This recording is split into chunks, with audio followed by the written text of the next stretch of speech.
Don't get too comfortable, Mr. Secretary. We start with the pledge, so you get up in a minute.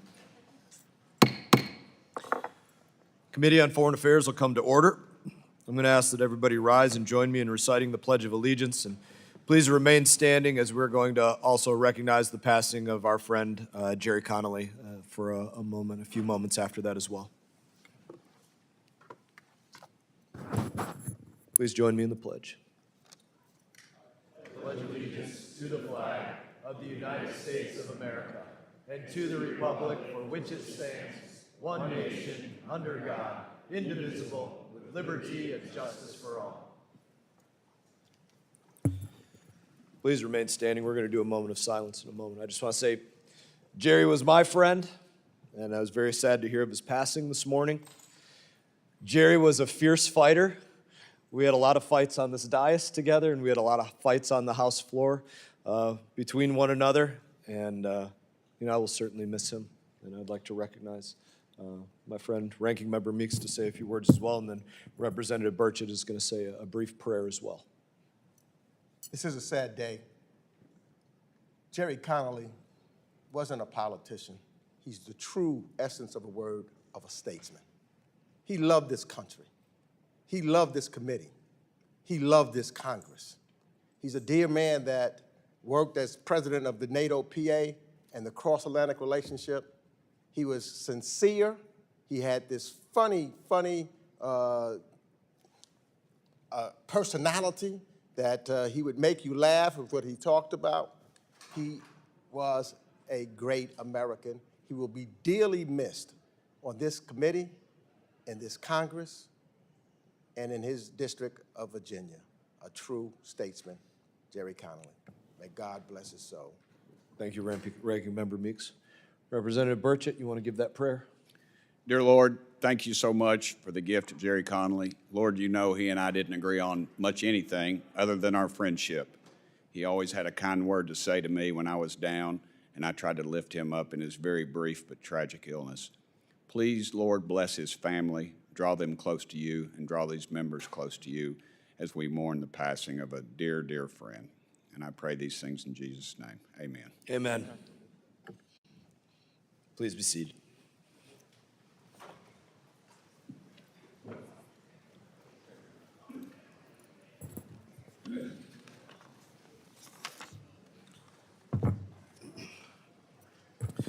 The purpose of this hearing today is to explore the State Department's fiscal year 2026 budget request and explore the myriad of challenges facing the United States and its diplomatic lines of effort around the globe. I'm now going to recognize myself for a brief opening statement. Secretary Rubio, I want to start by thanking you for your attendance today. Since day one, President Trump and yourself, you've taken bold action to clean house, to restore accountability, to slash waste, and to put America and Americans first. And I would say that this was desperately needed. In the past 2 decades alone, the State Department's budget grew from about $9.5 billion to over $55 billion. And I think we could all easily say, for what? In any way, shape, or form did our foreign policy feel like it was 5 times more effective under Joe Biden? I think everybody would say no. Instead, we had a State Department that was literally a slush fund for many far-left bureaucrats, grifting non-government organizations, and foreign adversaries like the Taliban.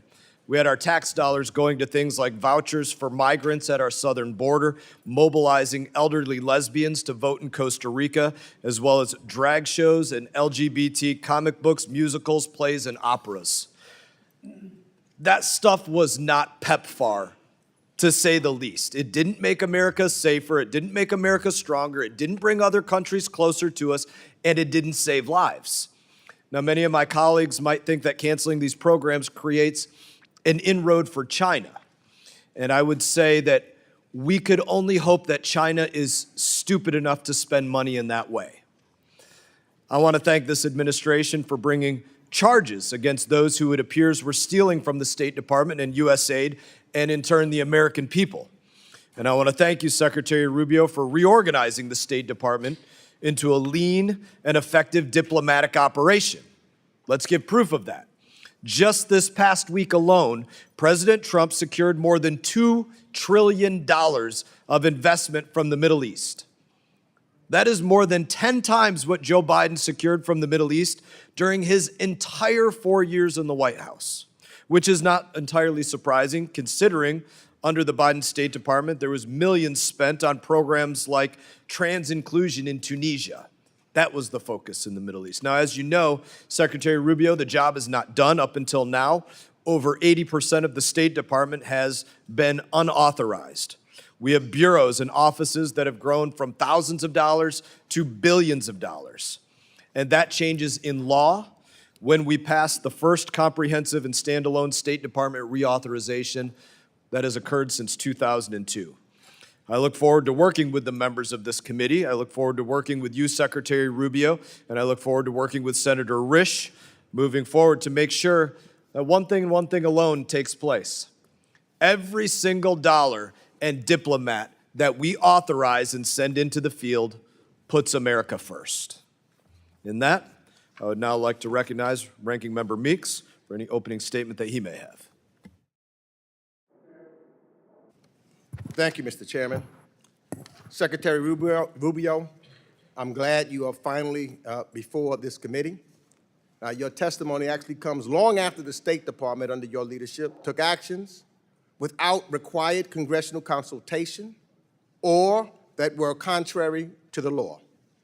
But I guess it's better late than never. But let me be clear, showing up months after the fact and refusing to stay until every member has questioned you for 5 minutes as entitled to under House rules are not the standards to which we hold the Secretary of State. Mr. Secretary, I've known you for a while, and I respected very much Senator Rubio, even when we disagreed. Senator Rubio was a principled statesman. Secretary Rubio, however, as we've seen in the past few months, is something different entirely. As a senator, you spoke often and forcefully about the dangers of executive overreach. You warned America not to lose its moral clarity or sacrifice democratic principles for short-term gain. Senator Rubio recognized that we cannot allow the executive branch to unilaterally determine the direction of the United States foreign policy without accountability to Congress. Secretary Rubio is doing precisely what Senator Rubio feared, withholding congressional appropriated funds, stonewalling oversight, and acting as if laws passed by this body are optional. Secretary Rubio has presided over the dismantling and destruction of everything Senator Rubio once defended. So although you may be the Secretary of State, the acting head of USAID, the National Security Advisor, the Archivist of America, the empire you have stumbled upon is not one of influence, sir. It is a kingdom of ash. So I ask, was it worth it? Was it worth it to allow the near extension of U.S. foreign assistance and USAID, which Senator Rubio said, and I quote, is a very cost-effective way not only to export our values and our example, but to advance our security and our economic interests? And lie is exactly what this administration has done again and again. Each time Elon Musk and his department of arsonists brag and mislead the American public about massively inflated savings or lie about the programs they have cut and their purpose, they're not telling you about the food that rotted on the shelves while people went hungry, or the medicine that was undistributed to children needlessly suffering, or the trust that was lost by your actions. But I believe you know better, because you've said as much, and yet here we are. In 2022, Senator Rubio warned about the urgent and growing threat posed by China and called for a fully funded State Department and USAID. Senator Rubio wrote that soft power tools and alliances were vital to our national security. And today, Secretary Rubio is here to defend an 84% cut of the foreign affairs budget. How does hollowing out our State Department and dismantling USAID help us compete with China? How does the America Alone budget project American strength? On human rights, the contrast is even starker. Senator Rubio built his political brand on the cause of freedom and dignity. You condemned autocrats in Caracas, Havana, and Beijing for silencing dissent.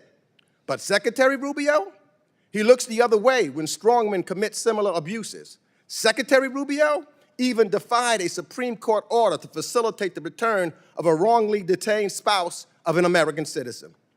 And when Senator Rubio became the first Hispanic American to serve as Secretary of State, he made sure to pull the ladder up behind him.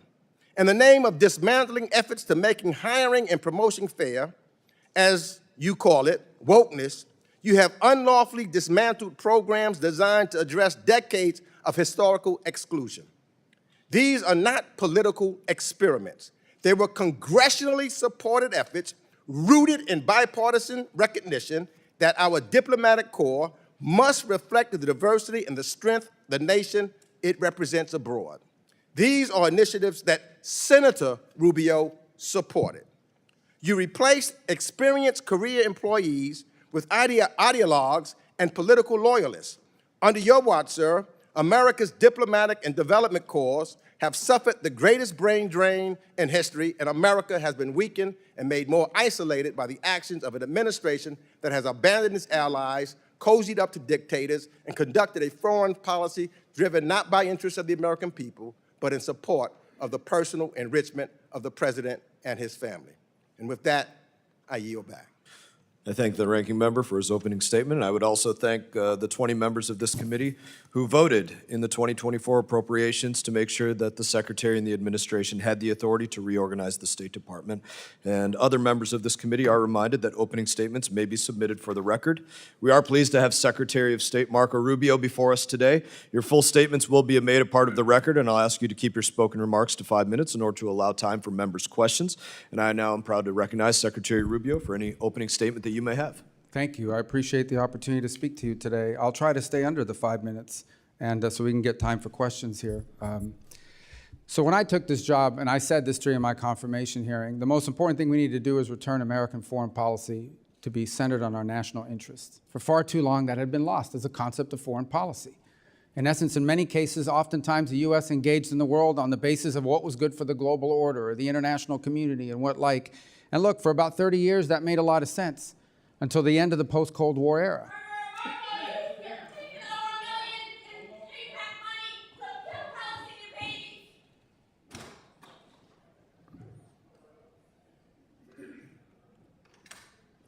So that made a lot of sense for a long period of time during the Cold War, but then we entered the post-Cold War era, and the world order has rapidly changed. We entered a new era about 12 or 14 years ago, and we entered an era of near-peer competition, where for the first time since the end of the Cold War, the United States had a near-peer competitor and adversary in the state of China.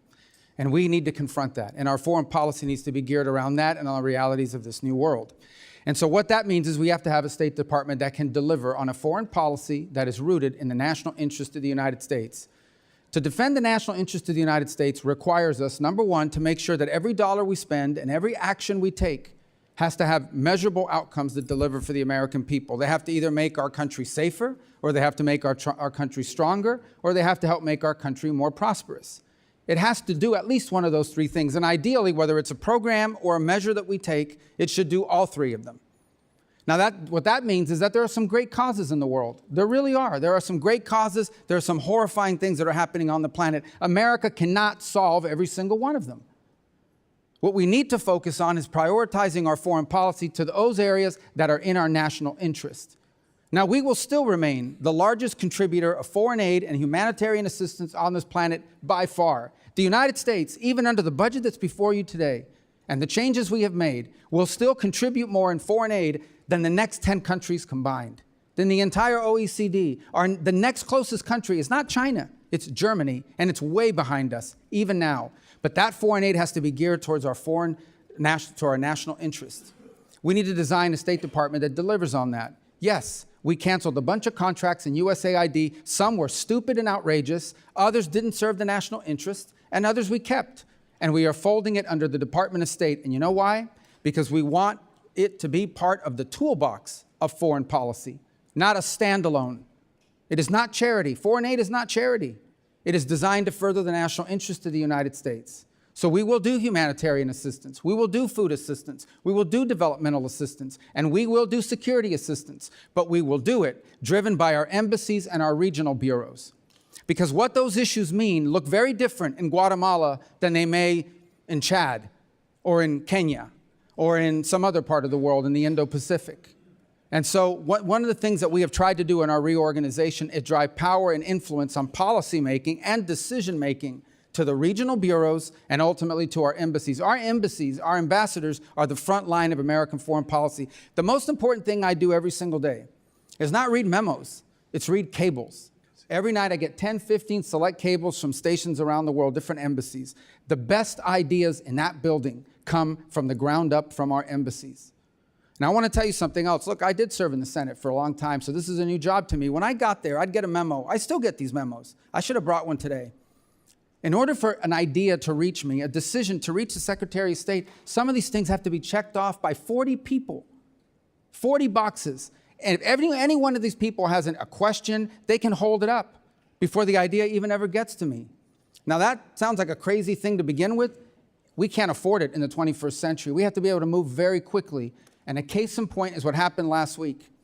Syria, under a new authority, granted people with some checkered background, is on the verge of collapse potentially. And if it collapses, it will devolve into civil war. And civil war will mean that it will become a playground for ISIS and other jihadists, not to mention Iranian influence coming back in. So there's no guarantee that by outreach and working with the transitional authority in Syria, things are going to work out. It may work out, it may not work out. But if we don't reach out and try, it's guaranteed to not work out. And so we had to move very quickly to action that. If we had not done sanctions relief last week, and now the EU has followed suit, then our partners in the region could not have provided donor dollars so that transitional authority could try to stabilize its governance of the country. That place could have collapsed within weeks and become an ISIS playground once again. There is no way that a traditional system could have delivered on that. It would have gone to the interagency. It would have gone to 6 to 9 months of debate. Any individual could have held it up with an information hold, and we never would have acted. We can't afford it. The world moves too quickly. And so we need to drive policy from the ground up, from our embassies and our regional bureaus, and that's what we're doing. And that's what we're doing. On the last point I would make about foreign aid has to be part of our portfolio, part of what we do, and it has to be consistent with our agenda in any region of the world or any country. And oftentimes you will find, and maybe some of you have found when you travel, you go talk to an ambassador and they will tell you what USAID was pushing and what they are pushing in the country are not just different, they're in contradiction. And in many cases, USAID programs were undermining the mission of the embassy. That's a fact, and I heard that over and over again. I've heard it in the Caribbean basin, and I've heard it in other parts of the world.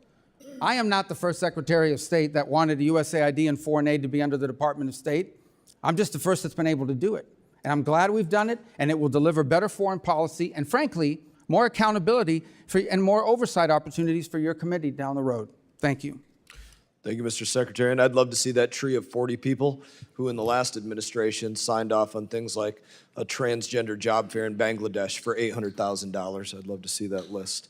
I'm going to defer my questions till the end, if there's time for that. And I'm going to begin by recognizing Representative McCall of Texas. Thank you, Mr. Chairman. Let me express my deep sympathy to the family of Jerry Connolly. He's a dear friend of mine. I will miss him dearly, and the Irish twinkle in his eye. Mr. Secretary, thanks for being here today. Under the last 4 years under President Biden, the world is on fire now. From the debacle, the evacuation, poorly executed from Afghanistan, which then led, I believe, to Putin's invasion of Ukraine, the largest land invasion since World War II in Europe, to the Middle East on fire now, October 7th. I commend you for trying to seek peace in these hot spots, including the Indo-Pacific, which probably presents the greatest threat. I would be clear-eyed with Mr. Putin. I personally don't think he's negotiating in good faith. The Ayatollah cannot be trusted. In fact, it was recently reported that they got their proxy in Mast to invade Israel on October the 7th to derail the normalization talks between Israel and Saudi Arabia. Let me go to the 1961 Foreign Assistance Act. It was initially created to counter the rise of the Soviet Union.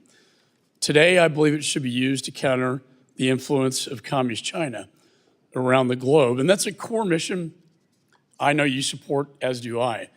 When I was chairman of this committee, I put holds on the programs the current chairman's talking about, that being the drag shows in Ecuador, to grants to advance atheism in Nepal.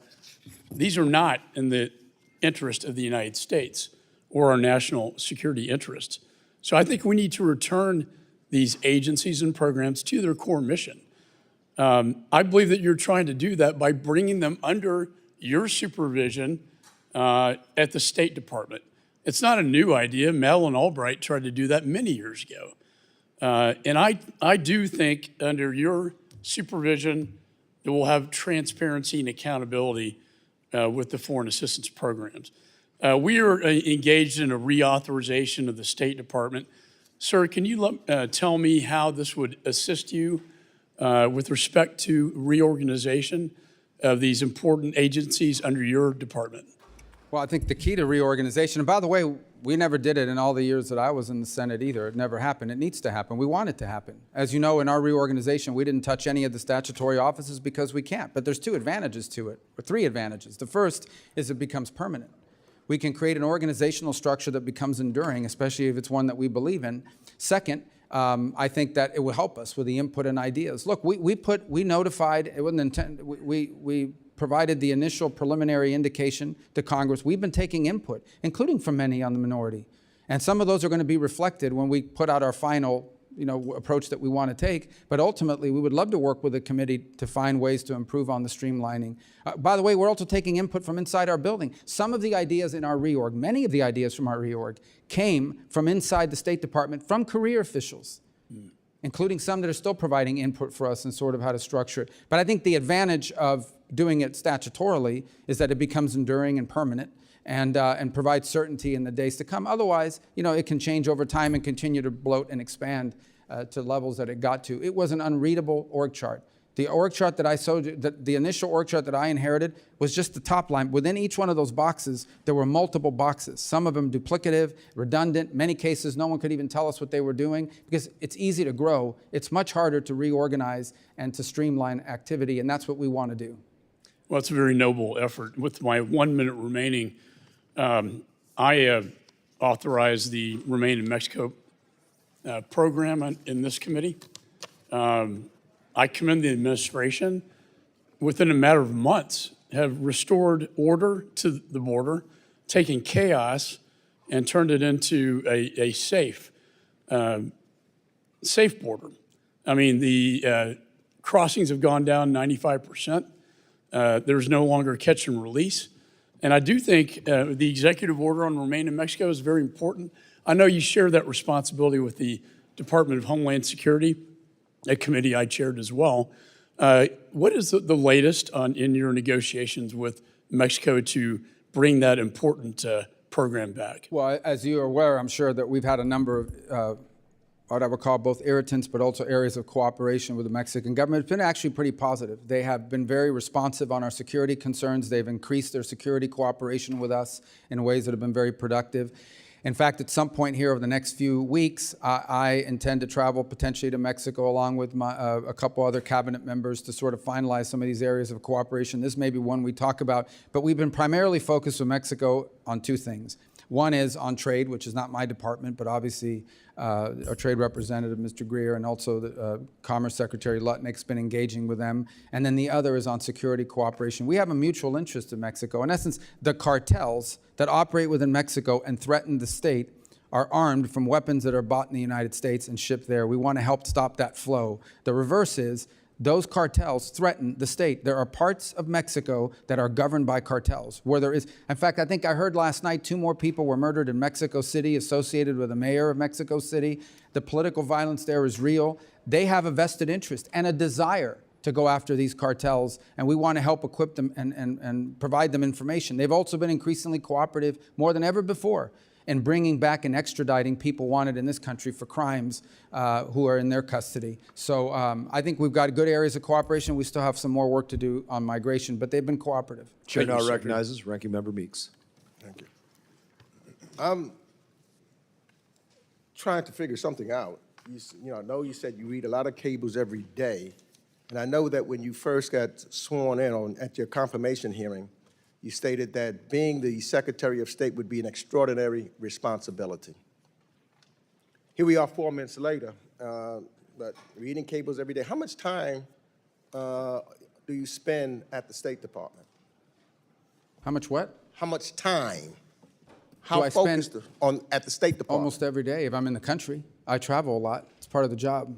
I agree, I understand. But now you have 4 jobs, don't you? Now you're not only the Secretary of State, you are also the acting USAID administrator. You're also the acting archivist. You're also the interim national security advisor. You cannot spend every day at the State Department and then neglect your other jobs that you have the responsibility to do. So how much time do you spend at the other jobs if you spend every day at the State Department? Well, now you know I can't offer you 8 hours today to answer every question on this committee, which you were complaining about earlier. Look, here's the thing. All those jobs are being done. USAID largely has been folded into the... Do you want my answer? Do you want to... No, I just want to know this. Did you anticipate or did you want, when you were sworn in to be the Secretary of State, do you want to have the jobs of USAID administrator? No, I did not apply for those jobs. Did not apply I was for them. asked to serve in those roles, and I'm happy to do it. The archives are doing great. The USAID has been folded under state, so it's a sort of a duplicative role. And the National Security Advisor, which is on an interim basis, has tremendous overlap with what we're doing at the State Department. Well, then why not get rid of all of them and just put everything under you? Get rid of all those departments.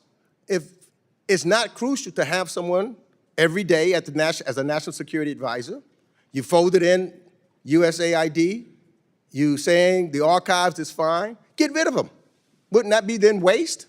Based upon how you have determined there's waste, based upon your testimony earlier, in some of these other departments, they were duplicative.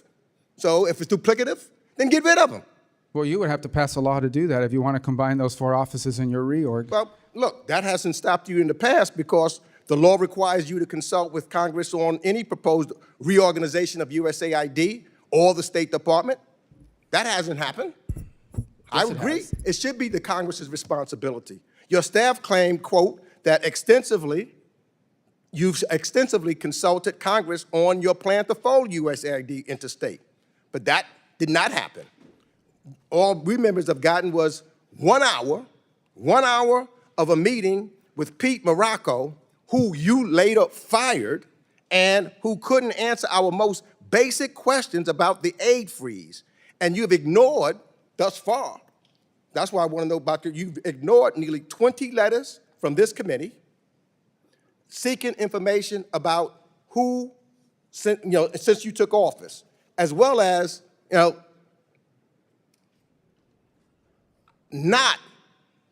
we spoke one time, but not consulting this committee at all. I don't call that extensive consultation. So you're right. Things that you've done should be in collaboration with the United States Congress. But surely the USAID and all of these other things was not, Congress was not consulted one time. Senator Rubio would have demanded it. Well, we've complied with every part of the law. Every single part of the law has been complied with, including, you, for example, have written us 16 letters. You've been briefed on 7 of them. Some of them we couldn't answer, and we told you why we couldn't answer, because they were subject to litigation. 4, you've gotten answers in writing, and 5 we've gotten just in the last few days. Well, 16 letters, I've been there 17 weeks, you write me a letter a week. I'm going to yield my last 48 seconds to Representative Johnson. Thank you, Mr. Chairman. Secretary Rubio, thank you for being here. Corruption is determined by our democracy, is detrimental to our democracy, and the Trump administration has moved swiftly to scale back, reverse, and dismantle various guardrails that protect Americans from corruption. We have now a plane that he's accepting by a foreign government. His family's doing business deals with a foreign government. And your office has authorized Elon Musk company Starlink to do business in at least 5 African countries and many, many others.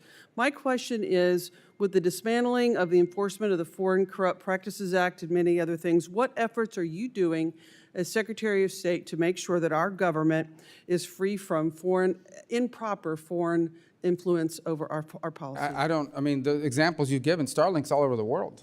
There isn't a country in the world now that doesn't have Starlink for the most part. They have Starlink in Syria. We certainly didn't help them land that deal, but they've got Starlink's a global company that's present everywhere and continues to grow because they provide a very unique service no one else provides. I'm not aware of any plane that's been given. I know the media reports about it. I know that the Air Force One that's scheduled to be delivered is like 5 years off balance. So they went to Boeing and this is the extent of what I know about this plane. I've never seen it. They went to Boeing and said, are there any planes that fit the bill? Boeing produced a list of planes that they'd sold over the last few years. One of them happened to be a Qatar. You'd have to ask the Department of Defense because that would go to the Air Force. That would not come to the State Department. Beyond that, look, we're involved in helping businesses expand all over the world. There isn't a single day that we aren't involved in helping an American company gain access to a market, and we'll continue to do so. As far as people involved in our government that are doing that, I'm not aware of anyone on the cabinet or in the President's White House that's using the State Department to expand their personal portfolio. And if they are, we wouldn't help them do that. But no one's ever asked us to do that. So I think we're following the law with regards to what we're doing to prevent corruption. So is the answer to Chair my- recognizes Representative Smith from New Jersey. Thank you very much, Mr. Chairman. First of all, it was an honor, Mr. Secretary, to serve with you as co-chair of the China Commission. We did so much together. I want to thank you for that leadership. It was extraordinary. I want to thank you for bringing the DR Congo and Rwanda together on April 25th for that statement of principles. You are tenaciously pursuing peace all over the planet, including in DR Congo, where the fighting is very intense, or it has been. And of course, tomorrow I have a big hearing on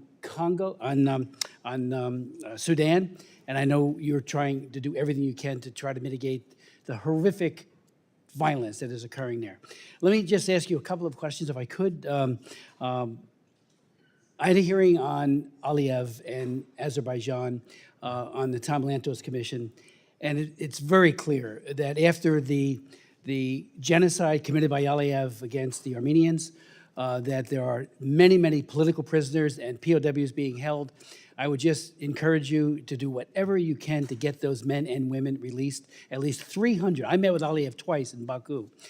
He's a dictator. I know we work with dictators and we have to have at least some kind of conversation with them, but release those prisoners. They're being maltreated and horribly mistreated by Aliyev, so I would ask for that. Secondly, you and I have worked on issues like forced organ harvesting. You and Tom Cotton were the prime sponsors of a bill on the Senate side. 2 weeks ago, we got the bill passed here again. It is a horrific human rights abuse by Xi Jinping, targeting the Uyghurs, of course, the Muslim Uyghurs, because those organs are being sold in the Middle East. So they want to have livers that are coming from a Muslim. So the market is very, very high, livers and other internal organs. And Xi Jinping is making billions by killing tens of thousands of young people, average age 28, each and every year. Falun Gong, and you know it, you're the sponsor of the bill. I would appeal to you, if you could. It passed the House 406-1. If we could get it out of the Senate, it would hopefully clamp down on this egregious human rights abuse in China. And it's a global bill. It would outlaw forced organ harvesting profoundly, with real penalties up to 20 years in prison for those who are part of that supply chain. But it would most directly affect Xi Jinping and the people who are doing this horrific abuse. I yield. Thank you, and I appreciate that. On obviously the organ harvesting, China plays a concerning role in that regard, and we would obviously be helpful in any way we can in helping you pass that in the Senate, certainly putting a good word for it and the like. But it's not limited to China, unfortunately. There are other parts of the world where we're now seeing that, and there are places where we're trying to verify, but we hear reports of that. And that's something that's need to be called out as well. As far as Azerbaijan is concerned, our core focus has been on trying to establish a peace between Azerbaijan and Armenia. There's a real risk there of a conflict that we're trying to prevent from happening. Our teams have been very engaged in that regard and trying to make something come about and prevent an armed intervention there that would, and obviously within the context of those conversations. The issues you raised about prisoners and human rights are critical to it. And again, another example of where we want to use our embassies. So when we talk about people will complain, well, you got rid of the Human Rights Office and the functional bureaus, it's because it's being transferred to the regional bureaus. And our regional bureaus will not just have a focus on human rights within the bureau, but so will our embassy. And so that is the human rights issue with regards to Azerbaijan, and so that is what our embassy will be focused on pushing. It's different from what the human rights issue might be in another part of the world, but we think it's important to have people on the front line prioritizing these issues as part of our holistic approach. You've outlined it correctly. We do want to have, we may not agree with the system of government, we may wish it were different. But the truth of the matter is that we have to deal with countries in many cases that perhaps don't have ideal models, but we have to deal with them in our national interest, and we need to balance all of these things together, our national interests and diplomacy, without surrendering and finding opportunities to further interests such as human rights. And Azerbaijan provides us an opportunity to do that in the context of the broader peace that we're trying to establish there. Finally, almost out of time. Yesterday, I chaired a hearing on the global problem of anti-Semitism and how it's getting worse. It was my 18th hearing on it. We had Ted Deutsch, who is at the leader, was a leader here when he was in Congress, as one of our witnesses. And I just want to say thank you for what you're doing vis-a-vis Israel and what you're doing to try to stop this scourge of anti-Semitism that is exploding, especially at the United Nations, where the UN Human Rights Council is filled to overflowing with people in agency positions, not just the members of it, who are absolutely anti-Semitic. So I want to thank you for that as well. Chair now recognizes Representative Sherman. We all miss Jerry Connolly, and I do not think that he would want us to be passive in our questioning here today. Mr. Chairman, it's our job to oversee the State Department. You can't do that by having think tank witnesses come before us. Our job isn't to oversee the think tanks. In 2023, we had 44 government witnesses. This year, we have our first. And I hope very much that we have all not only the secretary, but the undersecretaries and assistant secretaries so that we can really do our job. Secretary Rubio, in the 1970s, there was a powerful Middle East monarch who claimed to be a friend of the United States, may very well have been, claimed to be at least agreeable to Israel. And so in the 1970s, we transferred enormous, sophisticated weapons to him. In 1979, the Shah was deposed, and all those weapons were in the hands of the Ayatollah. Today, MBS wants a nuclear weapon. But he says what he wants is a nuclear cooperation agreement. Well, we have a nuclear cooperation agreement with the United Arab Emirates and Turkey and Morocco that all provide for a gold standard of safety. Can you assure us that you will not enter into a nuclear cooperation agreement with Saudi Arabia that does not have that same gold standard of security to make sure they're not building a nuclear weapon? Well, first I will tell you that there has been no conversation about entering into one. For example, during the recent trip. Can you, I've got limited time. I can't. So here's the thing. I can Sir, tell you. either give me a yes, give me a no. Well, I'm going to let me give go you on. my answer if you want my answer. I want a yes this is not or a game no. show. Reclaiming my time. Well, reclaim your time, but it's not a game show. I get to answer. These are complex questions. Let me answer. Mr. Secretary, I'm reclaiming my time. I The don't know what that means. filibustering takes place in the Senate, not here. I'm not filibustering. I'm trying to answer your question. You're trying. Let's go on to the next question. With regard to Iran, can you assure us that you will continue sanctions on Iran until they verifiably agree to abandon all enrichment? That's a yes or no question. No, it's not. Well, can you give me a yes or no, or should I go on to the next question? We believe that Iran should not be allowed to enrich uranium. Correct.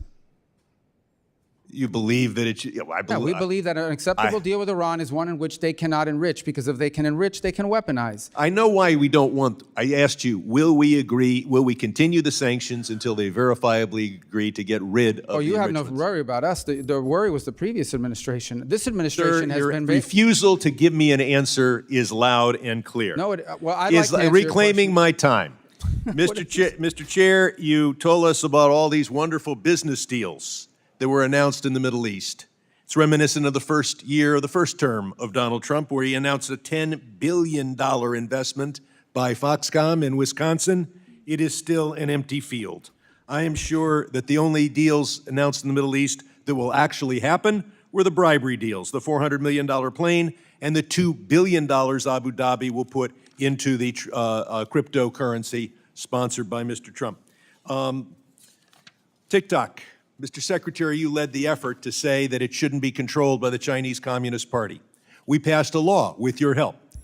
That law requires that we ban TikTok now because all of the expiration dates have expired. But instead, we saw Chinese interests affiliated with TikTok transfer $300 million into the Trump coin, which is a pure gift. It's $300 million for nothing but monopoly money.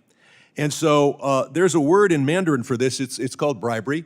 And it raises the question that I'll ask you to respond to for the record, and that is there any statute this administration will not violate for a $300 million Chinese bribe? We next focus on USAID. Musk gutted it. He said no one died as a result. Do you agree that no one has died yet as a result of the chainsawing of USAID? Yes or no? I'm sorry, the question is, has anyone what? Has anyone in the world died because of what Elon Musk did? Listen. Yes or no, reclaiming my time. If you won't answer, that's a loud answer. No one has died because of USAID. The people who have died That's a as a lie. result of cutting off the oxygen of a woman in Burma and denying HIV/AIDS treatment to those in Africa. They are dead now at the hands of Elon Musk and his co-conspirators. Chair I now yield back. recognizes Representative Wilson from South Carolina. Thank you, Chairman Brian Mast, for your leadership holding this hearing at a very critical time where dictators with rule of gun are invading democracies with rule of law. And my sympathy for the Connolly family, as I was always cherished my friendship with who I call Mr. President Jerry Connolly. Mr. Secretary, congratulations on your success on behalf of the American people to implement the policies of President Donald Trump. Sadly, as you address problems that have plagued the department, bureaucrats in the past have undermined the agenda of the president. It was historic to have, as you just cited, the announcement of President Trump to lift sanctions, giving Syria a chance, which was welcomed by a standing ovation in Riyadh, which was so historic. And now the progress that you've made, instead of billboards, electronic billboards of the dictator of Assad, they've been replaced by billboards praising Donald Trump and praising the Crown Prince. What an incredible change in 6 months to go from dictator to a potential of democracy. With that in mind, I have concerns that there could be efforts to undermine. And so will you be working in every way to have full executive authorities to carry out the president's orders rather than a phased approach? In addition, can we lift the specific export controls on Syria? Yeah, well, as you know, the sanctions in Syria are largely based on a statute, the Caesar Act. And so that allows the president to do rolling waivers, I believe, 6 months at a time. So the goal is ultimately to make enough progress so that Congress will permanently repeal those. In the interim, what we want to make sure is that the sanctions relief that we're providing allow our partners in the region to begin the aid flow that they want to do without running afoul of the sanctions. So that's what we're focused on executing, even as we speak. There was a meeting on it yesterday. It's in execution today as well. Well, again, thank you for your leadership and insight to see how quickly that should have been done. I'm also grateful for the strong position of the Trump administration in regard to the anti-American Georgian Dream regime in the Republic of Georgia. They rigged the election in Georgia on October 26. They've criminalized association with America. They kicked out American companies blocking trade and mineral access to the Middle Corridor, selling Georgia to the Chinese Communist Party. They've repeatedly smeared President Trump and American leadership. With that in mind, I'm really grateful that actually with the Rondelli Foundation, there's been a report just released indicating the control by the Chinese Communist Party now in the Republic of Georgia, and I'd like to provide this for the record. Additionally, for 200 consecutive days, freedom-loving Georgians have heroically taken to the street, embracing themselves in American flags and carrying posters of the president. Under your leadership, what will be done to help the State Department impose real cost on the anti-American Georgian dream on behalf of the people of Georgia? Well, going back to what I said earlier in my opening statement, the goal of the United States is our national interest. So we will look at that and say, is it our national interest to have an anti-American government governing an important part of the world? And if not, we'll take appropriate actions to impose costs on that government. That's currently under review, and we're looking for options and additional options. I have no announcement today specifically on what we plan to do yet, but I can tell you that that is something that's being discussed. And again, a great example of why we're going to look to our regional bureaus and our local office on the ground there to provide us guidance as to what are the measures that the government, the anti-American government, would be most responsive to. And it's so refreshing to get your response. And additionally, another issue is Kurdistan, the regional government of Iraq. And they have recently signed an agreement with American oil companies for the exploration and for the development of the oil capabilities, billions of dollars in northern Iraq. But sadly, the regime in Tehran has impacted Baghdad and is actually controlling the actions of Baghdad. And so Iran is intruding and trying to stop the agreements. What is being done to promote freedom for the ability of Kurdistan to, and regional government to really support the people of Iraq? Well, too? we first have made clear the linchpin of our approach towards Iraq is that autonomy that the Kurdish population has in that part of the country, and part of that is allowing them the economic lifeline that allows them to prosper and succeed. The Iraqi officials have expressed an interest in a closer, better relationship with the United States, and we've explained to them that the core to that is respect for the companies that are operating from in that country, from our country operating within Iraq. Also, respect, as I said, for the autonomy of the Kurds. And third is the Iranian influence. And the Iranian influence there has continued to grow, unfortunately, in some sectors of their elected government, and poses a grave danger to the United States, including in the form of pro-Iran Shia militias, who have in the past struck against the United States and have expressed interest in doing so again in the future. That's unacceptable, and that has to be addressed. Congratulations on your success. I yield back. Chair now recognizes Representative Keating. Thank you, Mr. Chairman. I will miss my seatmate, Jerry Connolly. He loved sitting here, and we loved him. Secretary, in 1944, my uncle, James Arthur Keating, was serving in France, and as soldiers, his fellow soldiers were dying around him, he wrote a letter back in combat, back home, about the cost of human sacrifice and whether it was worthwhile to defend a piece of mud on the earth. Only a week after that letter, he answered that question while carrying lead in himself, as one of the people in his command was exposed and injured. He was wounded himself carrying lead and crawled out there, brought him back to safety, saved his life, and as he was going for another person, was machine gunned to death himself and killed in action.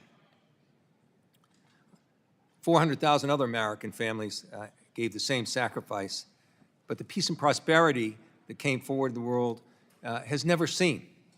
It's a transatlantic alliance where our allies sacrificed their young men and women when America was attacked in 9/11, and economically, they're a $1.6 trillion trading partner with us with 16 million jobs on both sides of the continent. So my questions today are looking for clarity on where we stand with our allies and partners for more than 80 years, because they're expressing their doubts. They're expressing their doubts publicly. They've expressed it to me privately. So as the face of our country, as the lead foreign policy representative in the United States, I'm just looking for this clarity. So first, simply answer this question, if you will. Is Russia the aggressor in this Ukraine war? Yeah, Russia invaded Ukraine.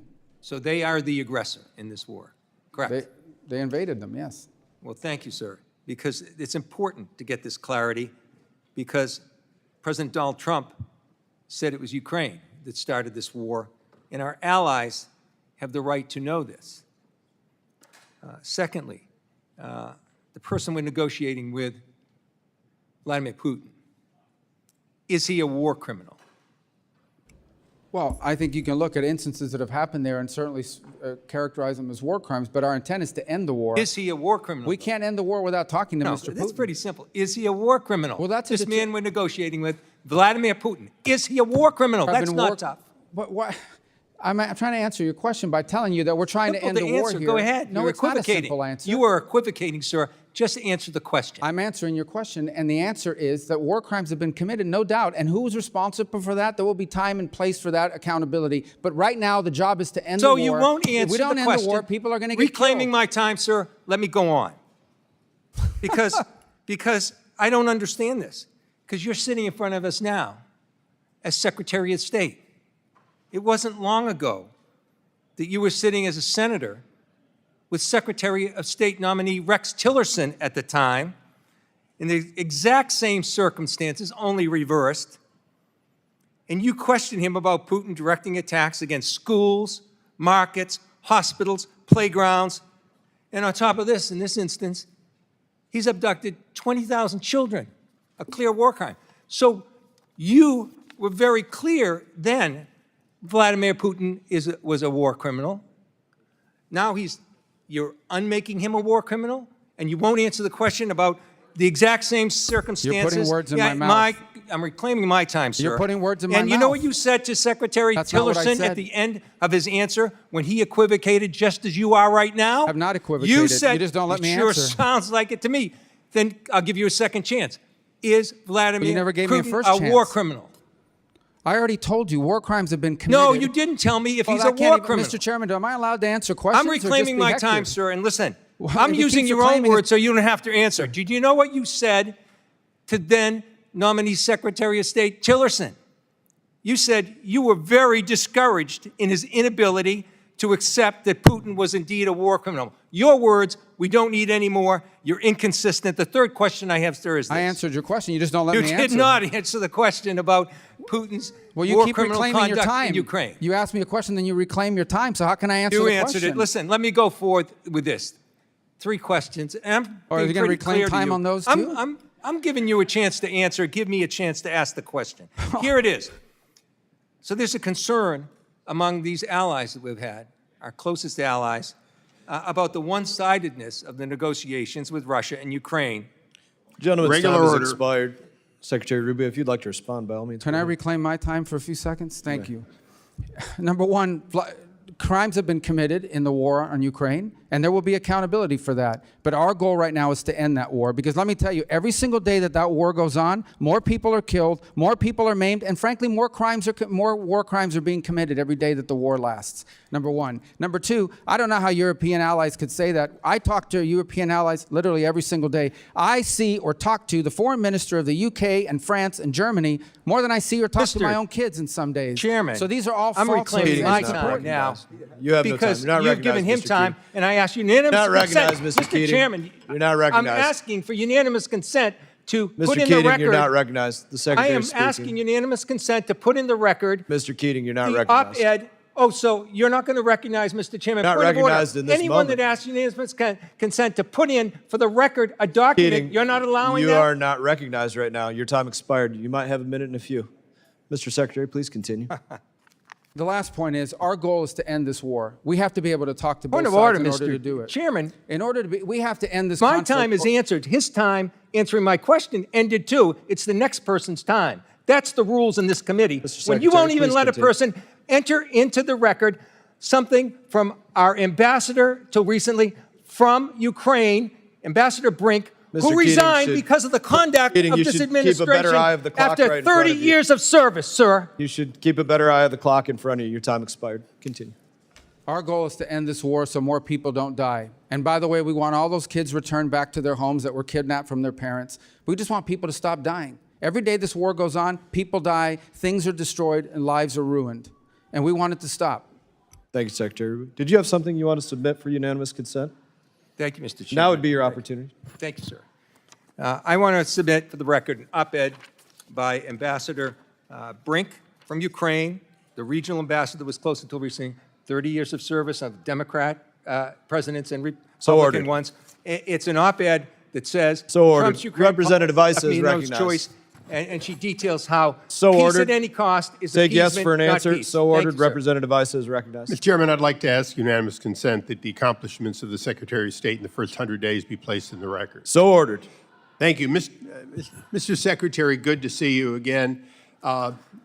We're holding up just some of those. You probably recognize what you've done for 100 days. It is absolutely amazing. that you've done all of that. And as you said in your opening statement, it's our job in reauthorization to make many of them permanent. I share with you the fact that for decades, the division of USAID, sometimes in the embassy, sometimes out, coordinating sometimes, often not, populated by people who left state to go to aid, but then weren't treated the same. All of that had to end, and I really appreciate your doing it, and I look forward to making that permanent. I want to just ask you a few questions, and some of them go to the previous questioner. Is Vladimir Putin the undeniable head of a country that has as many, basically, ability to bomb us into oblivion with nukes as any other country on Earth? They have the largest, I believe, the largest strategic weapon stockpile in the world and one of the largest tactical nuclear weapons stockpiles. And he's the undeniable leader. Correct. Is one of the things that every Secretary of State keeps in their mind that peace is never made with your friends, but rather with your enemies? Well, it's one of the reasons why, irrespective of Ukraine, there has to be some level of communication between the United States and Moscow. It's frankly irresponsible to not have the two biggest nuclear powers on the planet communicating, which was the case for 3 years. That doesn't mean we're going to be allies or friendly unless conditions change, but we have to at least be able to communicate with them to prevent miscalculation and war. And wasn't it true during the entire Cold War, president after president of both parties and secretary after secretary had to and did retain relations with the Soviet Union, up to and including President Reagan's famous negotiations that essentially led to the end of the Cold War? If there had not been communications between the U.S. and Russia in 1961, the world could have ended during the Cuban Missile Crisis. Now, on that list behind me, there's a lot of taking and combining and so on.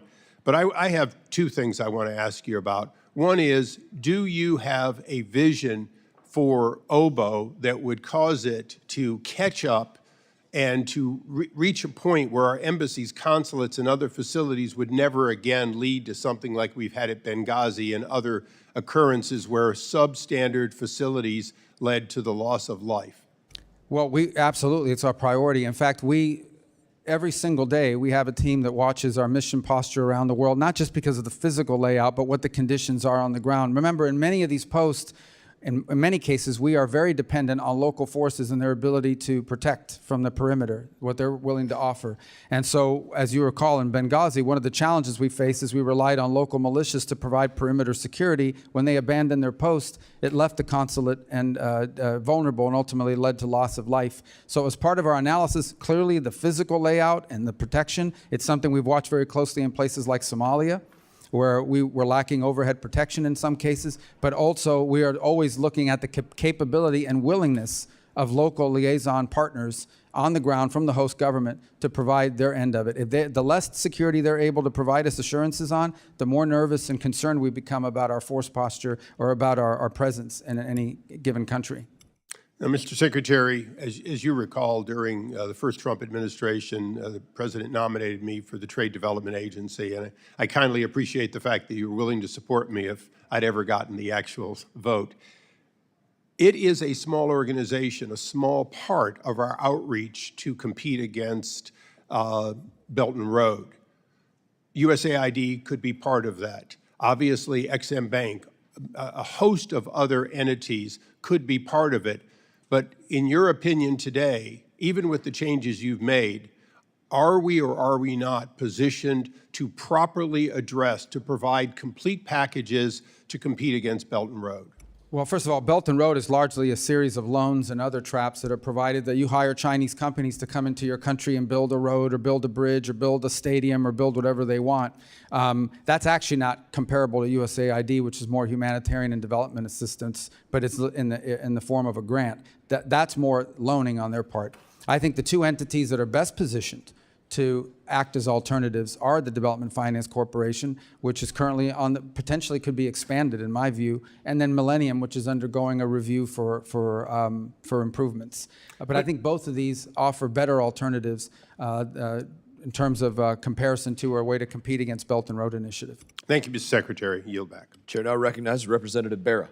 Mr. Chairman, I'd like to ask unanimous consent to enter into the record this Inspector General report about the impact of USAID So ordered. Golden State. Mr. Secretary, I did not get the chance to know you while you were in the Senate, but like you did, I also have traveled a lot to Africa, have seen firsthand the gratitude of lives that we've saved. You know, after the Ebola crisis in 2014, had a chance to visit villages in Sierra Leone, and just the joy and thanks to the United States. You know, in 2015, you stated this, and again, foreign aid is less than 1% of our budget, but foreign aid can make a difference when properly used. And if you ever have a chance, travel to the African continent and you will meet people who are alive today because their American taxpayer-funded antiviral HIV medications that kept them alive. It will not be easy to radicalize people who are alive because the American taxpayer saved their lives and the lives of their children.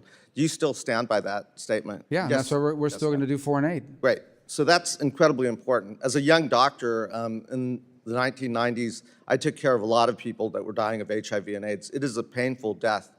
What I hear on the ground in Africa is that these medications aren't getting to folks, that some of the folks that deliver the medications aren't getting to folks, and people are dying. We need to do what we did under President Bush with PEPFAR. We've saved over 25 million lives. Nearly 8 million babies are alive today because we prevented them from getting HIV/AIDS. I want to work with you to make sure we continue doing that. That is the goodness of the American people. I'm a little bit older than some of the people on this committee. I grew up looking at pictures of kids that were starving in the 80s. Part of the reason why I became a doctor, part of the reason why I'm on this committee, and why I've focused so much on health, nutrition, food aid, is because of pictures like that that are embedded in my mind as a kid. We came together as a country. Part of what moral clarity of the United States is we are a country of abundance. President Trump may not think this is in our national security interest, but I think it is in our faith interest. It is who we are as a spiritual nation, as a faith-based nation. We worry about that. We care about relieving starvation and so forth. We've got to do more, because I talk to the faith-based groups, I talk to our implementing partners, I read the news stories. I do not want to see more pictures like this coming out, and I'm definitely afraid in the next 30 days, 60 days, 2 years, 4 years, we're going to see more death and starvation because nobody else can do what we do as the United States of America. I'd like your commitment that you will work with us to make sure we continue providing food aid, that we continue doing what we do best based on our moral clarity. Can I have your commitment on that? Yeah, in fact, that's why we're going to have a humanitarian fund within the Department of State that's going to provide the humanitarian system that you've outlined. And we're still going to be by far the largest donor in the world to humanitarian assistance. And you'll continue to work with this committee, work with us in a bipartisan way, in a bicameral way, to do what we do best. Nobody can do what the United States does. That's my hope, to be able to continue to work with you in that way. We want to see humanitarian aid. We're going to do more of it than anybody on the planet. Great. Let's save lives. With that, let me yield the remainder of my time to my colleague from Pennsylvania, Ms. Dean. I thank you, Representative Vera, and God bless Jerry Connolly. Mr. Secretary, you and I had the great privilege this past Sunday of traveling to the installation of Pope Leo, where he encouraged us to choose love and help the world's poorest. He suggests that we should get proximate to the suffering. If I were to tell you, Mr. Secretary, that outside that door was a 3-year-old little girl starving, like that photograph, ribs protruding, weak, unable to speak, what would you do? Whatever anybody would do, we would try to help her. I agree. I would too. And that's what we do more than anybody in the world. Anybody would do that. We would go out that door and help that little child. It's your humanity that calls you to do that, to save a single life. Mr. Secretary, Gaza is starving. As of last week, the UN has confirmed, it's the UN, has confirmed at least 57 children have already died of malnutrition and 14,000 more are on the brink of starvation. Food sits just beyond the border for days, for weeks. It was cut off. Please hold the clock for me. Reclaiming my time. I understand they're upset. For days, for weeks, I asked that I could reclaim some of that time that was just interrupted. We'll give you 5 seconds. 5? Additional. Innocent children are dying. Mr. Secretary, Pope Leo has called for an end to the blockade to humanitarian aid, which began by Mr. Netanyahu March the 2nd. He said, the Pope said, the price is being paid by children, the elderly, and the sick. Secretary Rubio, I call upon you and I ask for your affirmation of this. Stand by our faith, by the call of the Pope to save the children desperate for food and water, babies who have no way to feed themselves, mothers who have to watch them die. Stand by the Jewish faith. Their teaching tells us to save a single life is to save the whole universe. Will you commit to getting a surge of aid into Gaza now? Gentlelady's time has expired. Maybe the Chair Secretary... now recognizes maybe the Representative Secretary Burchett could from answer- Tennessee. Mr. Chairman, could the Secretary answer my question? I don't It's think a yes you got or no. I don't think you got a question out, and I I gave did. you additional time. Would Chair recognizes somebody- Representative Burchett from Tennessee. Thank you, Mr. Chair. Mr. Secretary, how do you plan to ensure that future foreign assistance funding decisions are aligned with the President and are not co-opted or watered down by entrenched Foreign Service bureaucrats? I'm going to get to your question, Dimitri. If I could just take 5 seconds. We have asked the Israelis, and I think they've acknowledged this publicly, to allow more aid to flow. I actually met with the World Food Program in Rome this weekend while I was there. We believe they have a system in place for distribution. We'll continue to urge them to do so, and in fact, we expect more aid will begin to flow rapidly over the next few days into Gaza. I thank you. As far as your question about entrenched Foreign Service officers, actually, I want to be fair here. I have found the Foreign Service officers, by and large, the professional Foreign Service officers, to be very competent, professional, wanting to deliver on the mission, and to the extent they're frustrated in many cases is that they feel impeded by bureaucracy or by layers and layers of bureaucracy. People don't join the Foreign Service to get rich. They know they're doing it for service, and it's rewarding. Like in any organization, you're going to have people that stand in the way or are not aligned with the mission. And it's our responsibility to ensure that those people are not in a position to impede us. But we can't do the work at the State Department without our professional Foreign Service officers. And frankly, they're the ones we're empowering. And so ultimately what we want to return to, however, is a Foreign Service officer corps that's promoted and rewarded on the basis of merit, on how well you do your job. And sometimes, by the way, that means promoting someone who maybe doesn't have as many years experience. Maybe they've only been there 10 years instead of 20, but they're really good. And if you don't promote them, we're going to lose them to the private sector or some other endeavor. So ultimately, it resides upon us, those of us in these positions, to ensure that our agencies are delivering on the President's foreign policy. The State Department is not an independent branch of government. We are part of the executive, and our job is to help the President formulate foreign policy and execute on it. And we're trying to give you a structure in this reorganization to do that. You could have just said, put the best player in, Coach. That would have covered it, and I appreciate your answer, brother. Moving on, will the State Department classify the Taliban as a foreign terrorist organization? Well, I believe that classification is now once again under review. As you know, we've had some success over the last few weeks in getting some Americans that were detained released. But we'll have some decisions to make. That designation ultimately will be based on a holistic approach to what we think our future policy is going to be with regards to Afghanistan. We're clearly aware of who they are and what they've done in the past. We'd like to see more cooperation from them on al-Qaeda and other elements in the country that we'd like to see targeted. So I think that's part of a tool set the President has as leverage to increase cooperation on their part. Can we ensure that America won't be attacked by the Taliban or any of these other terrorist groups that are training or based in Afghanistan? Well, that's what we need to ensure every single day. And obviously, DOD holds that primary responsibility. And there's a reason why we don't have a diplomatic presence in Afghanistan, is because we do not feel at this point like we could appropriately secure our personnel. But the President is keenly aware of the situation there. He was very involved in negotiating in his first presidency for a deal that kept Americans safe. And I think he's interested in arriving at one again to ensure Afghanistan never becomes a launch pad for external operations against Americans anywhere in the world, especially the homeland. Thank you. Also, I've been working on a piece of legislation, House Resolution 260, for a couple of years. It basically defunds the Taliban. We found out through a fellow named Legend who fought on our side and another guy, Sean Ryan, Navy SEAL, that they're collecting around $40 million a week is what we've been told, and possibly up to a point of $5 billion from some State Department documents. I'm wondering if you all will support that bill, and what it does, it aims to stop U.S. tax dollars from benefiting the Taliban. Well, I haven't seen the bill. I certainly support the intent that you've outlined. And I also would say the president has issued an order, which we have followed, to suspend any aid that could possibly reach the hands of the Taliban, and that's been implemented. Or we're told that it possibly still is, and the president has voiced support of this legislation, and I would hope that you would review that. That's something that's been out for a while, and it needs to be stopped, put to rest at some point. I've also invited President Salih of Afghanistan to meet with me and my colleagues, and I'm wondering if you all will facilitate his entry into the country to meet with us. Well, ultimately, that will require a decision and a determination upon whether a visa should be granted for that visit.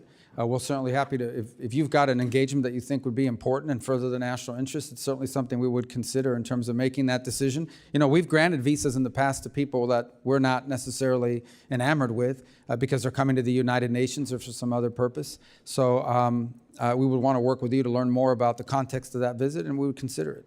Sure, I would remind you and this body and the folks that are listening and watching this that $40 million may not be a whole heck of a lot to people in Washington, D.C., but I can assure you in East Tennessee that is a whole lot of money that we are probably providing our enemies every dadgum week, and I'd appreciate y'all's assistance with that. Y'all been great. You've accepted time our... has expired. Okay. Chair now recognizes Representative Castro from Texas. Thank you, Chairman. Thank you, Secretary. Thank you for your testimony. I want to say at the beginning that I think that in terms of roles in the cabinet, that coming into your job, I think you're the most qualified cabinet member. In a cabinet that I think has otherwise been incompetent and unqualified. You and I are obviously of different political parties, but we share kind of a similar story. My grandmother, Victoria Castro, came to this country when she was 6 or 7 years old as an orphan, because both her parents had died after the Mexican Revolution, and the closest relatives that could take her in were not in Mexico. They were in San Antonio. And when my grandmother came to Eagle Pass, Texas, the manifest that allowed her to come, there was a question that was asked on that document. And the question said, purpose for visit. And her relatives that were bringing her, they wrote in to live, that she was coming to live. You have an incredible family story of your parents and your grandfather coming from Cuba in the 1950s and maybe early 1960s, and a similar background of helping you and your siblings pursue their American dreams, just like my grandmother did for my mom and for us. But I feel like today, under the Trump administration, our grandparents may have ended up in a gulag or banished or in Guantanamo, or like the girl that I visited with who was a U.S. citizen in Mexico a few weeks ago with a brain tumor, having her seizure medication seized at a CBP inland port. And her mom, who's undocumented Mexican, her caretaker, 24 hours a day, not allowed to come back with her to get treatment for her condition. And I want to ask you specifically about a policy decision where on February 5th, DHS Secretary Noem rescinded temporary protected status for Venezuelans. This same thing was used for 700,000 Cubans in the 1960s and 70s. And she stated that in consultation with the Department of State, assess conditions in Venezuela and that there are, quote, notable improvements in several areas such as the economy, public health, and crime that allow for these nationals to be safely returned to their home countries. And you said as recently as a few years ago that returning and failing to renew TPS for Venezuelans would be, quote, very real death sentence for countless Venezuelans who have fled their country. That was a few years ago. And so I wanted to ask you, do you believe after everything that Maduro has done, and you and I have both condemned him, as I think almost everybody on this dais has, that TPS recipients forced to return to Venezuela will truly be safe in that country? And how do you justify the decision to send 350,000 people to Venezuela right now? Well, 350,000 people have not been sent to Venezuela. I think you're referring to the TPS cancellation of the temporary status. So 2 points. Number one is, unfortunately, that blanket approval of TPS gave TPS, including to people that, frankly, we should not have allowed in this country, irrespective of what part of the world they came from. Number two is the hope that now people that have received TPS will apply through the asylum process. And I believe many of them, if not most of them, will have very credible asylum claims to make for the reason you've just outlined. I think that problematic is that when you do a blanket TPS, number one, it's supposed to be temporary. None of these TPSs ever go away. But number two, when you do a blanket, especially in a mass migration event, it is going to protect and cover people that frankly we should not have allowed into this country. The overwhelming we're both part of the same Latino community. You're not saying that all 350,000 people were gang members, are you? Of course not. The majority are you not. saying But that if they 1,000 of them are, we got a big problem. Well, yeah, but so because there is a very small group who are criminals, just like any group of Americans, you're saying that none of them get any due process? They're just automatically expelled? No, like they no have a right review, to- no nothing for any of their cases? Well, again, it's not my department. We don't do asylum claims, but I Oh, can but tell she you they said can she apply for consulted asylum. with you. She said that it was her decision and your decision, and a few years ago you said it was a death sentence. Yeah, but the problem is the previous administration did a terrible job of vetting applicants for TPS. They just blanket approved it. They So did now- things that have been done in other administrations before. But never in this Republican and mass migration Democrat. event. Look, the bottom line is, of course, the overwhelming majority of them are not gang members, and they will be able to apply for asylum, and they have a very credible claim. I have but to there yield. are some that are, and I have they to need yield be my removed from our remaining country. time. I got it. I got to yield my remaining time to Congresswoman Kamlager-Dove. Thank you for that, Rep. Castro. I have a quick question. The World Cup and the Olympics are being hosted in both red and in blue districts across this country, but they are not going to be successful unless we get visas to all of the folks that are participating. This is a bipartisan priority. I just sent a letter to you along with Representative Kim and 50 other colleagues. I am glad that the President has directed this administration to make this a success. In that spirit of cooperation, are you committing to working with me to ensuring that these games are a success and that we're getting visas to those who need it? 100%. Thank you. Chair now recognizes Representative Perry. Thank you, Mr. Chairman. Mr. Secretary, great to see you. Thanks for being here. I want to talk to you about the United Nations Relief and Workers Agency. The claims are fantastic and horrific at the same time, long-standing, of mismanagement, of collusion with Hamas and the terrorist organization and terrorists in Hamas, the using of American tax dollars to promote terrorism, anti-Semitism, violence, rampant corruption throughout the United Nations Relief and Workers Agency and ties to Hamas. The simple question for you as our representative in the administration and for all the taxpayers, not only in the 10th District of Pennsylvania, but all across the country who find it intolerable that their tax money goes to support terrorism and the wanton killing of the Jewish people and the state of Israel. What concrete steps is this administration, are you vowing to take regarding the United Nations Relief and Workers Agency? Yeah, we're not working with them anymore. I mean, are they going to continue to receive funding? no. Really I mean, we're done with that. We're not distributing any more aid through that organization, especially because of the links in Gaza that you've outlined that have now been well documented. And what is the administration doing vis-a-vis other countries that would wish to continue to support them? What is the United States doing with our clout, with our leadership role in trying to make sure that UNRWA no longer exists, because it is a tool of Hamas? Well, we've made very clear we're done cooperating with them on this work, and we're not going to be involved in it. Obviously, other countries have sovereign decisions they make. I take your point that you want us to use our pressure, but the truth of the matter is no country contributes as much to these efforts as we do. And as a result, I think that gives us tremendous leverage to potentially find and create alternatives for the distribution of aid. And that's what we're working on actively now. It's one of the impediments to getting aid into Gaza as we speak. We want to find alternatives that are reliable, that will actually reach the people, but will not wind up in the hands of Hamas, who then turns it around and sells it at exorbitant prices on the black market to enrich themselves after they feed themselves. So we share your sentiments on this completely. Appreciate your answer and your dedication to that. Again, the American taxpayers are sick of paying for terrorism. Let's turn to the State Department bureaucratic loyalty and my concern. Over a long period of time, the State Department co-opted in the 30s by many communists. It's well documented. If you know the history, let's be blunt, some of these people are still continue to act like communists, sabotaging our institutions and selling out our country. I'm wondering, frankly, what can be done about that to align the State Department with the goals of not only this administration, but the goals of the American people to promote America and Americanism. Yeah, well, I think the first starts with what I've said from the very beginning of this hearing, and that is that the goal of our foreign policy is to further our national interest. You have to define what the national interest is, and then you have to make sure that the policies that you're pursuing are in furtherance of the national interest, not the global interest, not the international order, but what's in the interest of the United States. Sometimes cooperating with the global order is in the national interest. Many times, increasingly, it is not. As you see, these international institutions oftentimes have become places where we give all the money and then they work against us.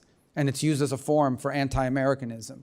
The second point is, and that's part of the reorganization is, and this is an important point, and I hear this in some of the criticisms, I don't know if people fully understand, I've made this point already, the Department of State is not another branch of government. We work for the President of the United States. The people elected the President sets the foreign policy. Our job is to advise and provide options, but ultimately our job is to execute on the foreign policy of the President. And we are trying to organize the State Department to be able to do that as efficiently and as effectively as possible without having to check 40 boxes in a memo where someone you've never heard of and I've never heard of but's happened to work at the State Department has a veto power over our ability to pursue a presidential directive. Now that will be true for this administration, and frankly it'll be true for the next administration, be it a Republican or a Democrat one. But that's the way our republic functions. In our republic, the executive branch is headed by the President, who's elected by the people through the Electoral College, and our job is to deliver on the President's agenda. That's what I'm proud to do, and that's what we're going to continue to do, and that's the kind of State Department we're building to deliver on. Appreciate that. And finally, Mr. Secretary, the President's emergency plan for AIDS relief, it's been over 20 years since we launched this program, and we poured billions of dollars into it. And while it's definitely saved lives, and we certainly appreciate that and we laud that, what's the future? And when do we transition full responsibility to the African nations to manage their own health programs as we struggle to manage our own and pay for our own in the United States of America? First of all, 85% of recipients under PEPFAR are currently and still receiving their assistance. The second point you make is an important one, and that is the best foreign aid is foreign aid that ends, and it ends because you've either solved the problem or because you've given capacity to your local partners to solve the problem. And I do believe there needs to be a metric in PEPFAR and beyond that in all of our foreign aid to ensure that at some point it ends because the problem was solved or because the local partner now has the capacity to handle it on their own. We are a generous people, but we cannot be responsible for every problem on this planet. We can't afford it. And frankly, in this day and age, we have many priorities we need to balance if we're going to form the national interest. Representative Thank you, Tice. Chair Hughes. Thank you, Mr. Chairman. Thank you, Mr. Secretary. You know, I keep hearing you say your job is to carry out the mission of the executive branch and the agenda of the president. It's kind of hard to figure out what the president's foreign policy is. It jumps around from Gaza being a resort area to we're going to help Ukraine or we're not, or we're going to have tariffs on China or we're not. We're meddling in the Romanian election. I don't know how you figure out what the agenda is.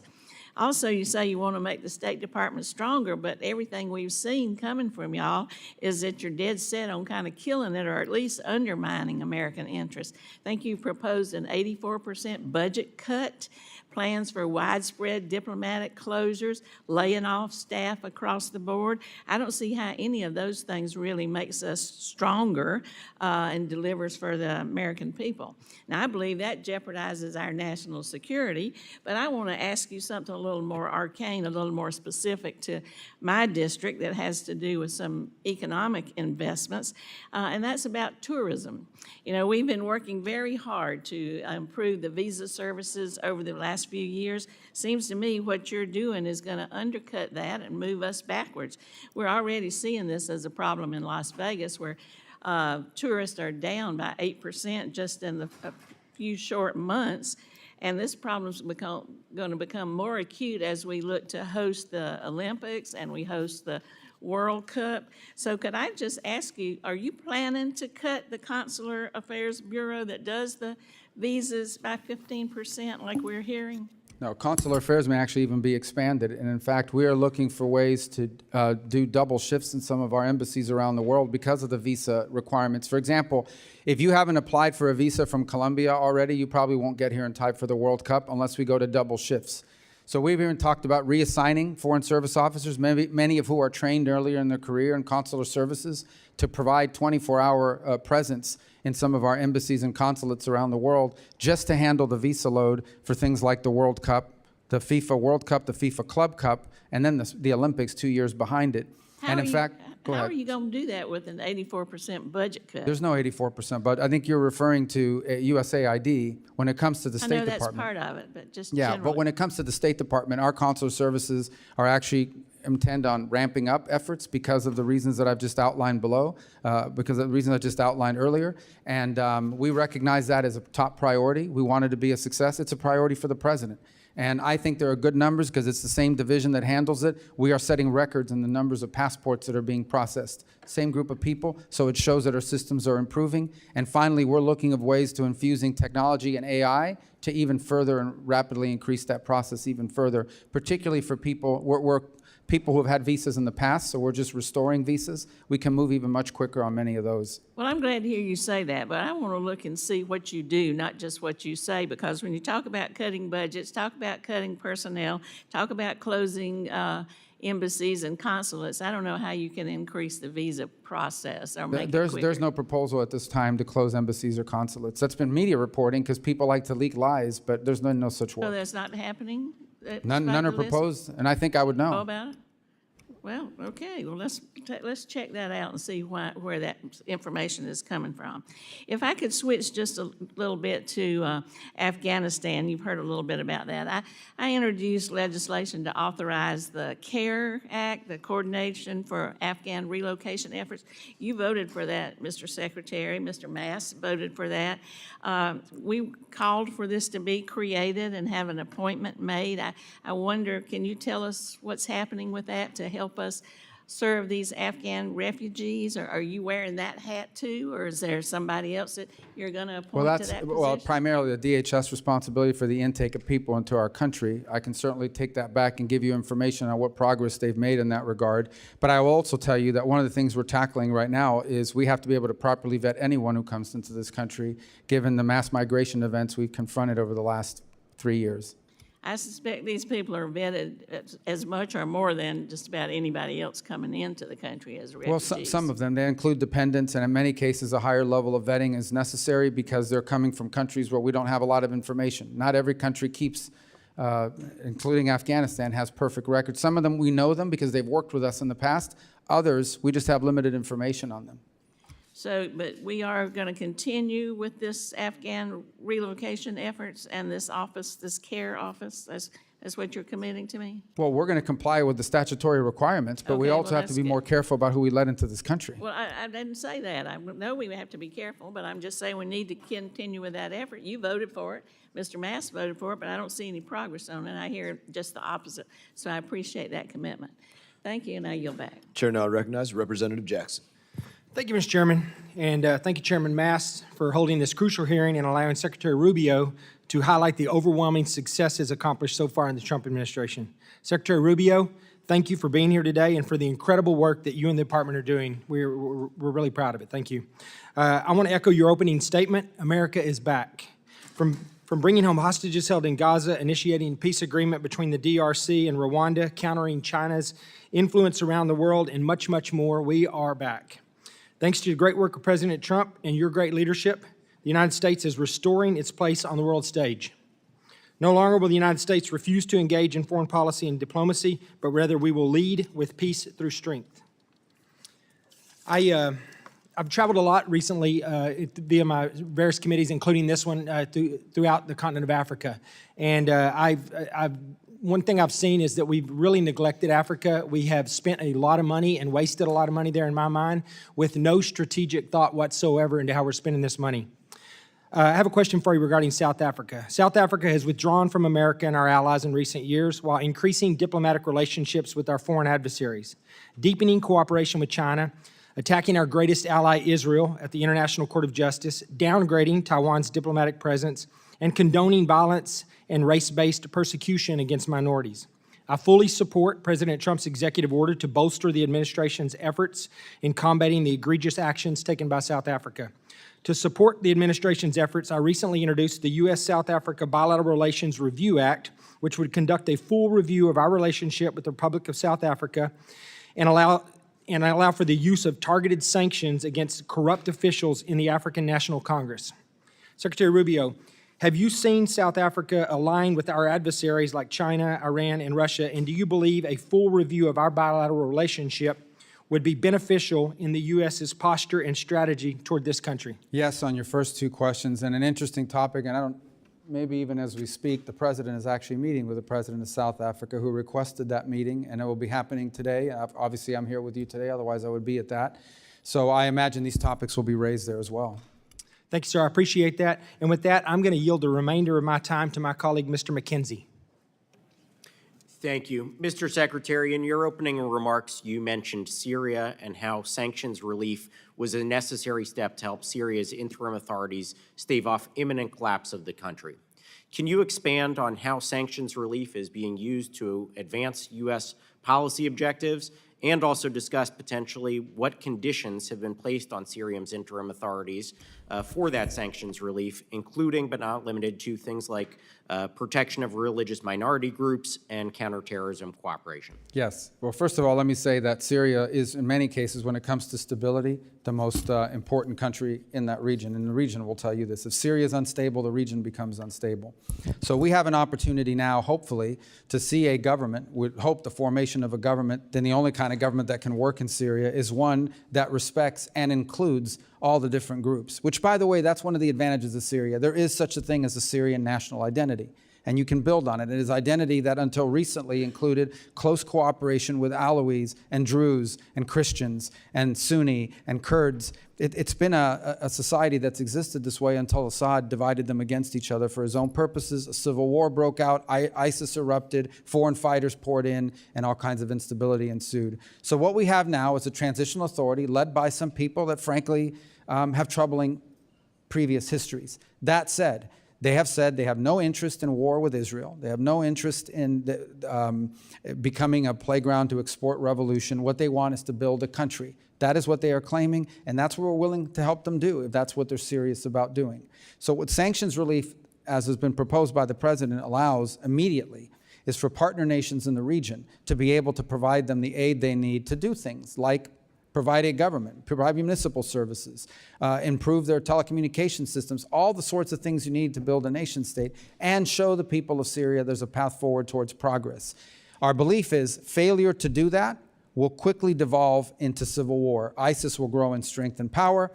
Pro-Iranian groups that are being fomented will increase their activities to destabilize, and then you've got a big problem on your hands because now you have Syria once again becoming a playground for foreign fighters, jihadists, terrorists, and the like that threaten not just Israel, not just their neighbors, but ultimately the United States. I will say why it furthers national interest. Again, this is not going to be easy. No one should pretend this is going to be easy because it's not.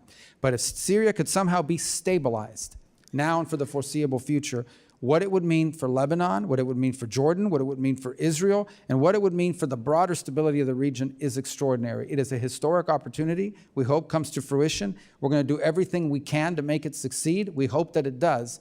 But it does have to be conditioned on them continuing to live by the commitments I've just outlined that they've made verbally. Now we need to see it in action. Thank you, and I yield back. Chair recognizes Representative Liu.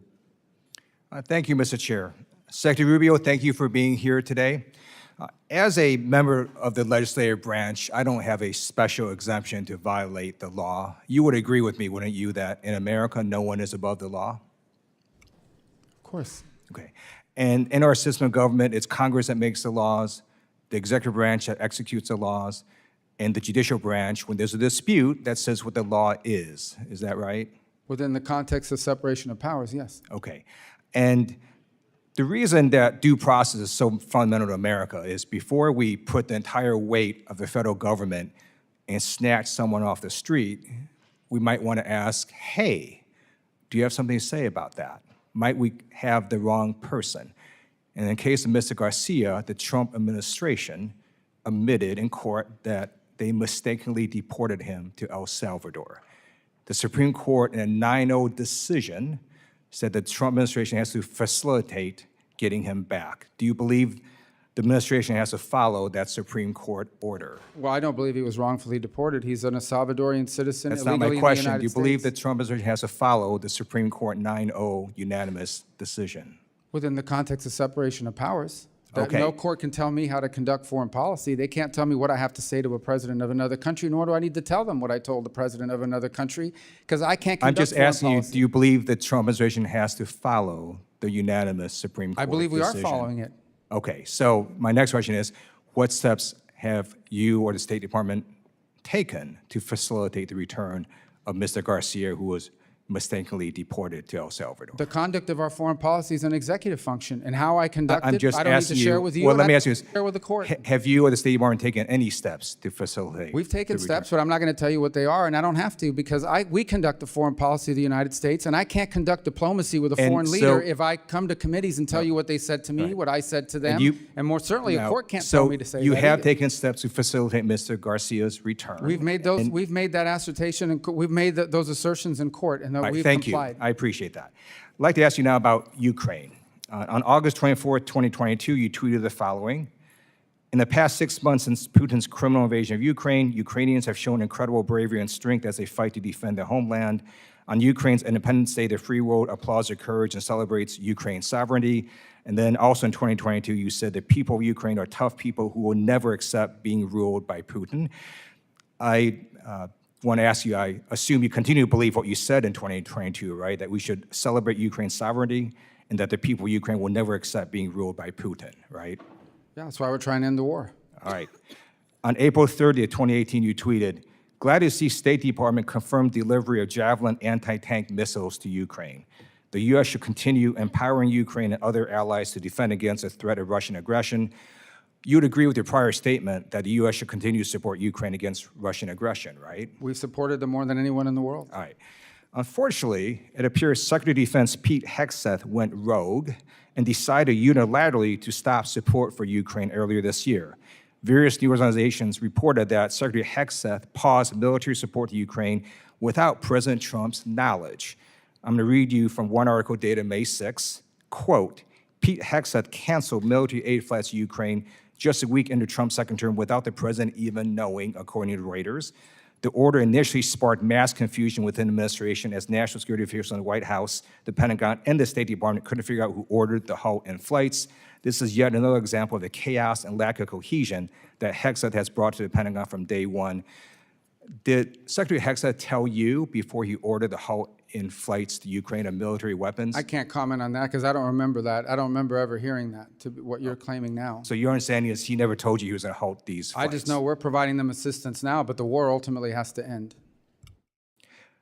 In 2016, you stated the following: "From his repression of the Russian people and the assassination of his critics, to his dangerous invasion of Ukraine and the occupation of Crimea, to his threats against our NATO allies in Central and Eastern Europe, to the war crimes committed by Russian forces, Putin's Russia is a threat to global stability."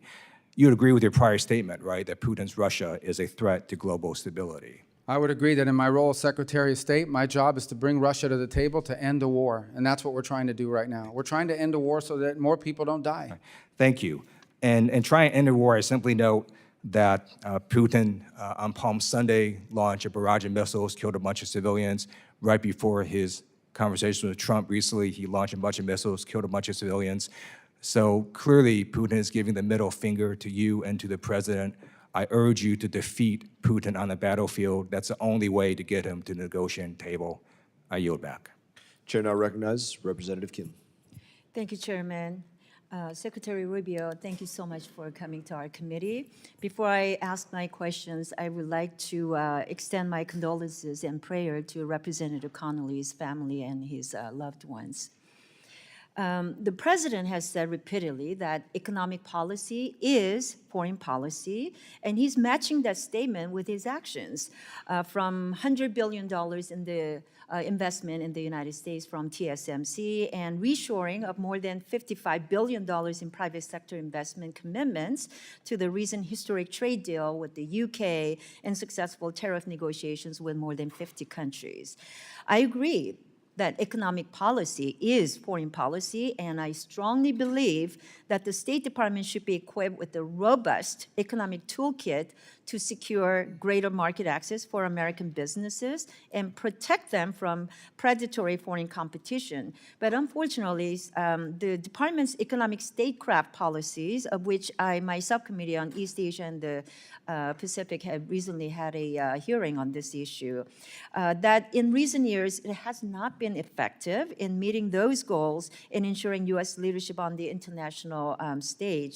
So Secretary Rubio, what do you think has prevented the department from producing results that Americans desire, and what additional tools are needed to implement the president's commitment to make economic statecraft focal point of our foreign policy? Well, you've asked one of the questions that's critical to our reorganization. That's why it's so important that even economic affairs be prioritized at the level of the embassy and the regional bureaus, because again, the economic opportunities may vary from region to region. I would say one of the issues that's held us back is on energy. It is by far the #1 need around the world, not simply because you can't develop an economy without energy. You can't even keep pace with the transformation of our economy without energy. AI alone will consume in its production both of semiconductors and ultimately of the equipment required for AI. AI alone will require a consumption of energy far beyond what the world is capable of generating today. The countries that are going to succeed and win in the race on AI and higher technology are the ones who can produce reliable, affordable energy over a sustained period of time and at sufficient loads. And so countries all over the world need more energy. And that's been held back by the fact that we're telling people you can have energy, but it has to be windmills and solar panels. We have to be able to use things like LNG, like nuclear energy and others. And we're open to other things. Hydroelectric is very viable in some places not much. But I think energy has to be at the core of our economic opportunities because countries around the world are asking for it. Thank you, Secretary Rubio. I want to talk about another issue that is very important to me and to you. When you're in the Senate, you are the lead Senate champion on the North Korea human rights reauthorization bill, of which I am trying to champion on the House side. The critical legislation calls for appointing a special envoy on North Korea human rights. So we want to make sure that that position is not left vacant. So can you talk about if you have plans to appoint someone to fill that position for North Korea issues? It's very important to me. Yes, and obviously that's going through the process of presidential personnel for the appointment process to find the right person, make sure the vetting is cleared, and so forth. We've prioritized initially appointments of assistant secretaries and other Senate-confirmed positions. I know all of you would want to see more government officials appearing before you. We've got to get them confirmed by the Senate. We've just now begun to make some progress. I got a deputy 2 months ago. We just got another deputy for management just a few days ago. And we're hoping this week we'll get some more of those Senate-confirmed positions. So we're working through it. But obviously our intention is to have someone as the statute requires. And make sure that the advocating for North Korea human rights issues becomes on the top burner of the issue. Thank you so much. I'm going to yield the balance of my time to Rep. Moylan from Guam. Thank you. Mr. Secretary, just we've got about a minute here. Just elaborate a little bit more. I'm really interested about your approach, diplomacy approach for local U.S. economics and local government investment, especially in the Indo-PACOM area, and giving some money back to the government there. We have a Guam Economic Development Authority, which will be really helpful if they were part of this. Please expand. We have a unit that deals with subnational diplomacy, which of course this would become a priority for them as well. And again, I hate to be a broken record on this, but it's just another example of why driving policymaking from these global functional bureaus down to our regional bureaus and or embassies and our regional presence will allow us to identify unique opportunities, whether it's in the Pacific region or in some cases other parts of the world. It allows these issues to be highlighted and us to move quickly on actioning it. Thank you, Mr. Chair. Yield back. Thank you. Chair recognizes Representative Jacobs. Thank you, Mr. Chairman. Mr. Secretary, I want to turn to the war in Sudan. This is, as you know, the world's largest displacement and humanitarian crisis. 500,000 people are facing famine. I saw firsthand the suffering when I visited Sudanese refugees in Chad. Earlier this year, and again yesterday, you reiterated that the Rapid Support Forces, a militia, is committing a genocide in Sudan. Is that correct? We're very concerned about what both sides are doing, frankly, but the RSF in particular. Correct. I agree with that. You also said as part of that, that all of our engagement with the UAE, we need to raise the fact that they are openly supporting an entity that is carrying out a genocide. And yet, President Trump continues to arm the UAE. In fact, he just blew through Ranking Member Meek's congressional hold on over $1 billion in arms sales, ignoring this committee's longstanding role as an independent check on major arms sales. And we can have a policy debate here about the merits of continuing to arm the UAE or not, despite this genocide. I had that same conversation with Secretary Blinken. But actually, I want to talk about the events that led up to that decision. So on April 30th, the Trump Organization, which Donald Trump still owns, unveiled plans to build an 80-story Trump Tower in Dubai. Then on May 1st, Trump's crypto company, World Liberty Financial, secured a $2 billion deal with an Emirati company with deep ties to the government. And only 11 days later, on May 12th, your department notified our committee that it would ignore Ranking Member Meek's holds on UAE arms sales. Secretary Rubio, we have a president who is personally profiting from a deal with a foreign government-backed company at the same time he is selling lethal weapons to that same government. Isn't that a clear conflict of interest? I think no matter who was president, they would have to deal with the UAE. We have to. They're a member, That's not my question. We can have a policy debate about how we should engage with the UAE. They're I making just claims visited about there corruption, a few and I'm weeks ago. answering that any president in the United States, I don't care who the president is, would have to deal with UAE. They're a member of the Abraham Accords, number one. They've been incredibly cooperative on a bunch of other issues. We don't agree with them on 100%. We have concerns about some of the things they do, but this is called the balancing of foreign policy. Secretary It is in Rubio, our I national don't interest disagree with to have you. a good relationship with the UAE, despite the fact that there are things we do we don't like. Secretary Rubio, I don't disagree with you. I just visited the UAE a couple weeks ago and had these very same conversations there, but I don't think this is a complicated question. President Trump is personally profiting from a deal with a foreign government while selling weapons to that same government who is enabling a genocide. Policy aside, are you really saying you don't think this is a conflict of interest? No, you're making claims. The president's family owns a business, and they can conduct business anywhere in the world they want. The president's never once raised business deals in UAE when talking about it. Any president would have to have a relationship with the UAE. Secretary Rubio, the that's previous just silly. administration had one too. President Trump has retained his ownership of these companies, and I have an image right here from World Liberty Financial's website. So the idea that President Trump is not the face of the brand of this company on top from benefiting from them, and it literally says on the website that Mr. Trump and his family members own a 60% stake in this company, that's silly. So we can talk about the policy merits. That's not what I'm asking you. I'm asking you a very simple question. Do you believe it's a conflict of interest to have a president personally profiting from a deal with a foreign government while selling weapons to that same government who's enabling a genocide? I don't accept the premise of your question. I think this has nothing to do with personally benefiting from anything. This has to do with the fact that in order to conduct foreign policy in the Middle East, you're going to have to deal with the UAE. Mr. And we're gonna Secretary, have to have this is deals a in place with clear the UAE. conflict of interest, and anyone with any common sense can see that. The president is personally benefiting from billions of dollars of deals, and he doesn't care at all about the people of Sudan who are experiencing famine and genocide. It's shocking to me that you can't admit that. It's clear that you seem more concerned about staying in Trump's good graces than sticking up for human rights and American values that you once that's an were a accusation champion you for. make. That's about With good that, graces. I'm going to yield the Have to remainder of conduct my the foreign time to policy. Representative Olszewski. Well, you make these claims about staying in good graces. You accuse people of being Reclaiming my time, corrupt. Mr. Chairman. Thank you, Mr. False. Secretary. I We have to appreciate do a UAE. softball We for have you, to yes or no, since I don't have a lot of time, and I appreciate it. The chairman gives me a few seconds back. Softball for you. Would you, yes or no, as Secretary, find it outrageous for you to solicit or accept a $200,000 Rolls Royce from a foreign government for personal or State Department use? That offer's never been made to me. Yes, so you would reject that offer? The offer of a Rolls Royce? Yes. I don't understand the purpose of that You question. would. That's a silly question. The fact that you can't answer the question, I Mr. just answered it. I Secretary, said it's silly. silly because you would accept it or not?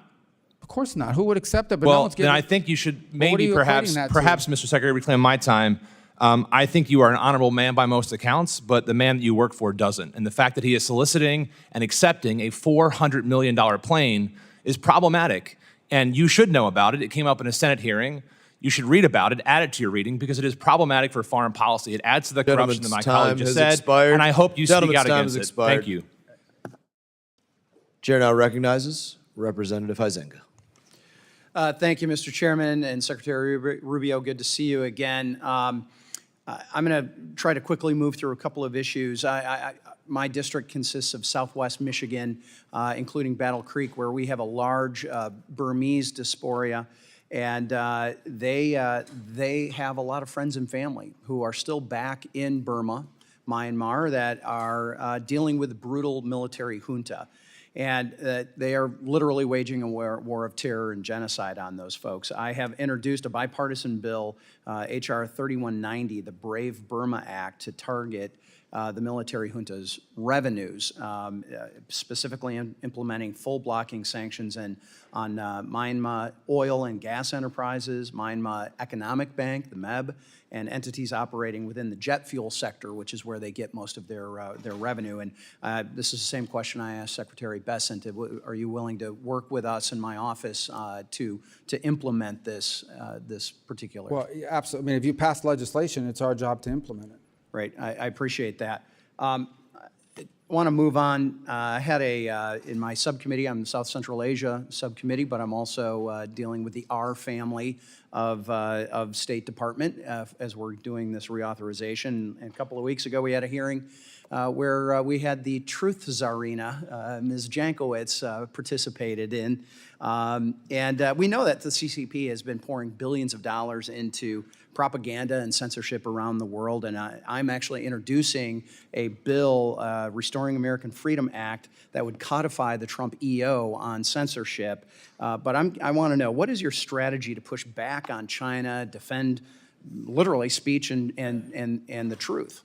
Well, I think the first thing is that we need to be strong defenders of free speech everywhere in the world, and anywhere in the world where it's being threatened, including, sadly, parts of Europe, where we're seeing truth and we're seeing free speech now being endangered. The second point I would make about it is, and we've done this in our own department, you know, we had an entity in our own department, the Global Engagement Center, that was involved, frankly, in identifying Americans. Then they would pass this information on to these NGOs that were not part of government, and they would use them to then target Americans to try to silence them or brand them or harass them. The State Department should not be engaged in that, and we closed that center. That was going to be my follow-up. These are going to make sure that that's not happening. That's the idea of codifying the Trump EO, which is why I'm moving forward on that. Real quickly, Mr. Burchett, back over here, was talking about Afghanistan, and his bill, which is a report bill, I think goes hand in glove with a bill that I've introduced, which would require a restriction of all U.S. tax dollars that are being paid in Afghanistan for things such as fees and fines and taxes. I mean, U.S. taxpayers paying taxes to the Taliban in Afghanistan. And so I'd love to, if you want to make a quick comment on that, about a necessity to end that. I think this is something that we need Well, to we do. have, at the President's direction, we've ended virtually, if not all, of the aid programs that would fall in the hands or benefit the Taliban. Beyond that, there may be some other ways in which they're collecting funds that may require statutory authority to do, and so we would welcome that. Great. And we'll follow up with your team on specifically that piece of legislation. And at this time, I want to recognize Mr. Zinke for the remainder of my time. Thank you, Mr. Chairman. Mr. Secretary, great always to see you. I have deep concerns about our ability to provide effective and timely military capability to our allies through the FMS program. I find myself the chair of a working group, and it is probably worse than both of us have thought. It's in need of reform. I'm glad to say it's a bipartisan effort both sides are working on. And Mr. Secretary, I just need your commitment that you will prioritize this, because the President's recent trip to the Middle East would suggest there's a lot of FMS that's coming our way, and we're not in a position to make sure that we fulfill the President's objectives in that. So I just need your commitment, sir, that you'll help us and spend some time with us to wander through this and get it fixed. Yes, it's among one of our leading priorities of reorganization and reform, is to reform that process, to moves quicker and moves faster. We get so many complaints. Every bilateral engagement we have is someone complaining about some sale or even a financing deal that was been in place for 5 years and has not yet been delivered or has not yet been approved through the process. So we've got to reform that system. And frankly, the other impediment we have with foreign military sales is our industrial capacity to build munitions quickly enough to deliver for our own needs, but also for the commitments we've made to our partners. So that needs to be improved, and that can be improved if we have a faster system that's delivering on these contracts. I would agree, and I would say our military supply system in this country would not exist if it wasn't for foreign military sales. So with that, thank you for serving again, and I appreciate you being here. Thank you. Gentleman yields. Chair recognizes Ms. Sherfless McCormick. Thank you, Mr. Chairman, and thank you, Secretary Rubio, for being here. My question is about Jordan. Jordan's a close U.S. partner and continues to struggle with economic challenges and lingering extremist threats. Furthermore, the global assistance freeze continues to have a negative impact on Jordan, despite the administration's granting several waivers for military assistance, as millions of dollars for economic assistance remain suspended. This not only impacts Jordan, but it also the security of Israel. A weakened Jordan means a weakened Israel. Jordan has also been a leader in getting humanitarian aid to Gaza. What is the status of U.S. economic assistance to Jordan, including the already congressionally appropriated funds? When it comes to Jordan, the remaining issues in the economic space for them, because they were initially exempted from even the freeze, and there was, however, a holdup on a number of programs involving water, particularly desal. And we have approved those. There were 2 that were somehow not moving through the system. Those have now been approved. And I think very shortly, if not this week, early part of next week, we should see that program flowing. We've been in close touch with the Jordanians on it. It's been a source of frustration for them and frankly for me. But ultimately, we're going to get all those programs online if they're not online already. Thank you. I want to shift over to the Western Hemisphere. As Senator, we worked together several times, and I thank you for visiting the island of Hispaniola, specifically Haiti and Dominican Republic, within the first moments of being in your position. The recent designation of Haitian gangs as foreign terrorist organization, it sends a clear signal that what their actions are unacceptable and we won't be approving of them. But I have some concerns, and we sent a letter over with Ranking Member Meeks about making sure that it's actually punishing the gangs and not punishing the people. Specifically, we want to make sure that the humanitarian aid that's needed for Haiti actually gets into Haiti. Have you had any kind of steps you're taking to mitigate that? Yes. So we think that designating them was important because, as both you and I know, there are individuals, including living in our home state, who are in cahoots with some of these gangs. And we can talk broader about the Haiti problem because it's something I feel very passionately about, but on the point you're trying to touch on, and let's be frank here, we are concerned that humanitarian groups, in order to distribute humanitarian aid, are often charged, for lack of a better term, tolls. You got to pay the money to let them go. Will that make them subject to sanctions because they paid somebody money to let them go through? That is not the intent of these sanctions, and we don't intend to punish them. The fundamental challenge we have in Haiti is that none of our existing international mechanisms are built for this problem set.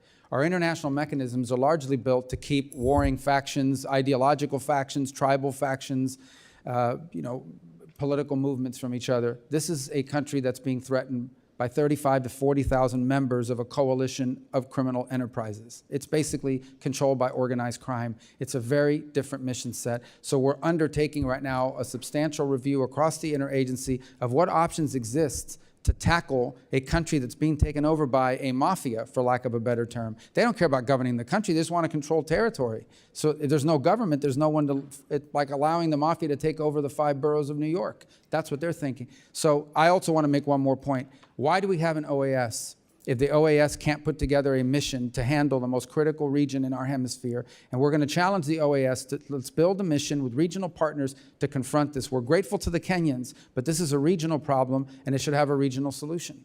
Well, that takes me to my next question also when it comes to Haiti. There's an underlying June deadline when it comes to the MSS. Could you please tell us any way you're trying to handle that? Yeah, we're going to continue to be supportive of that mission for 2 reasons. Number 1, because it's the only mission.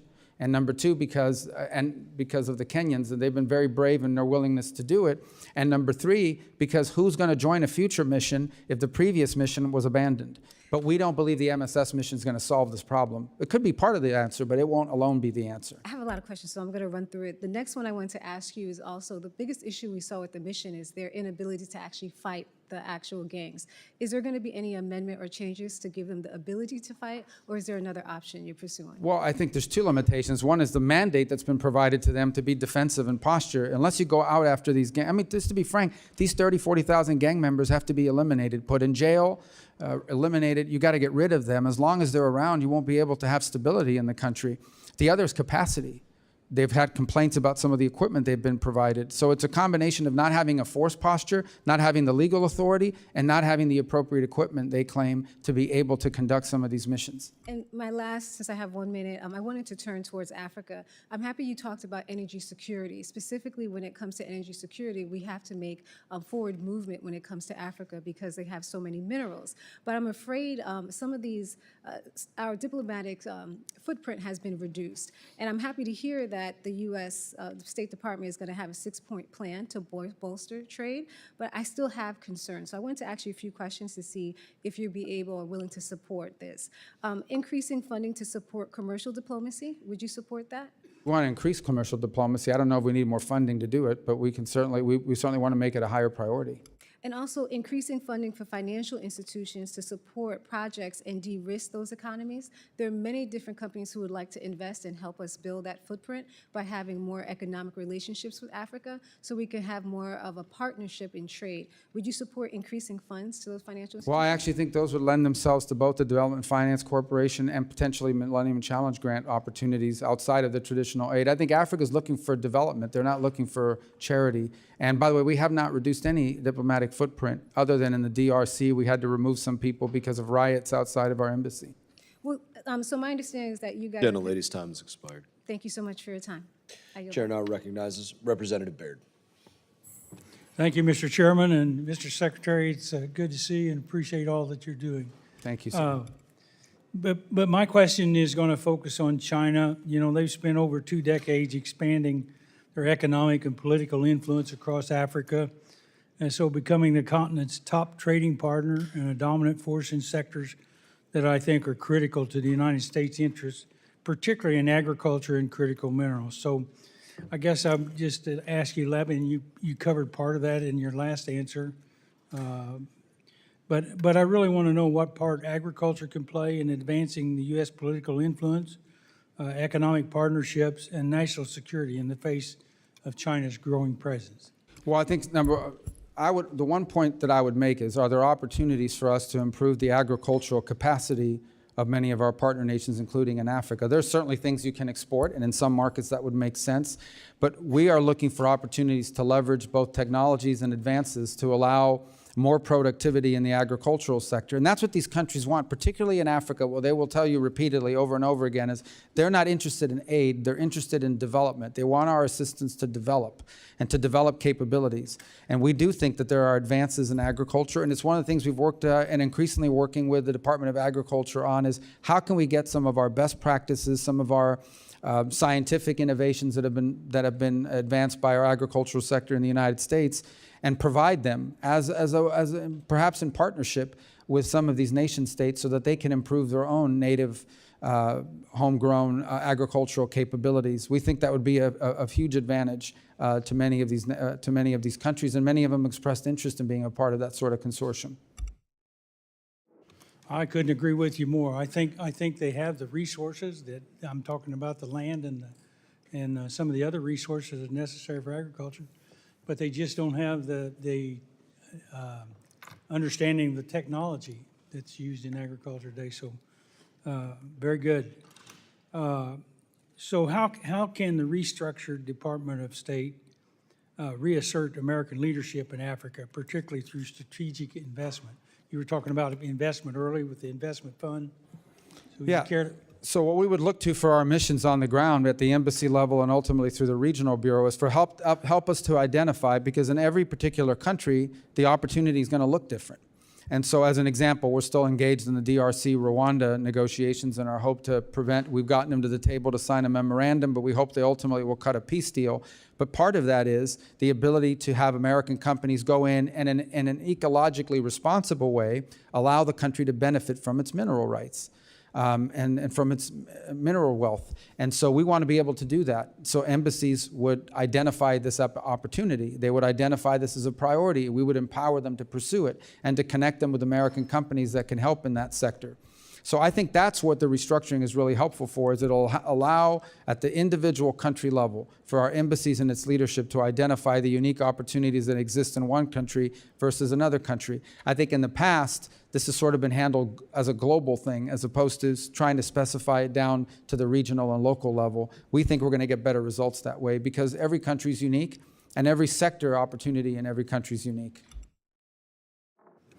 One last question. It kind of continues on in the same vein. But you know, as your department goes under reorganization, what steps can be taken to ensure that these programs, the research, I'm talking about research, are not only maintained but also guided by appropriate expertise, proper oversight, and a clear strategy that prioritizes measurable results and returns for U.S. taxpayers. And what I'm talking about is the investment in research and agricultural research. And I'm thinking about some of the diseases we have around the world that impact our poultry and livestock, the avian flu, the screwworm, some of that sort of thing. So we got about 46 seconds. So. Well, I think the answer to that is these programs ultimately have to be judged by the outcomes and by what they're producing. We have to, every single year, you have to ensure that the dollar you're investing is having a return on it.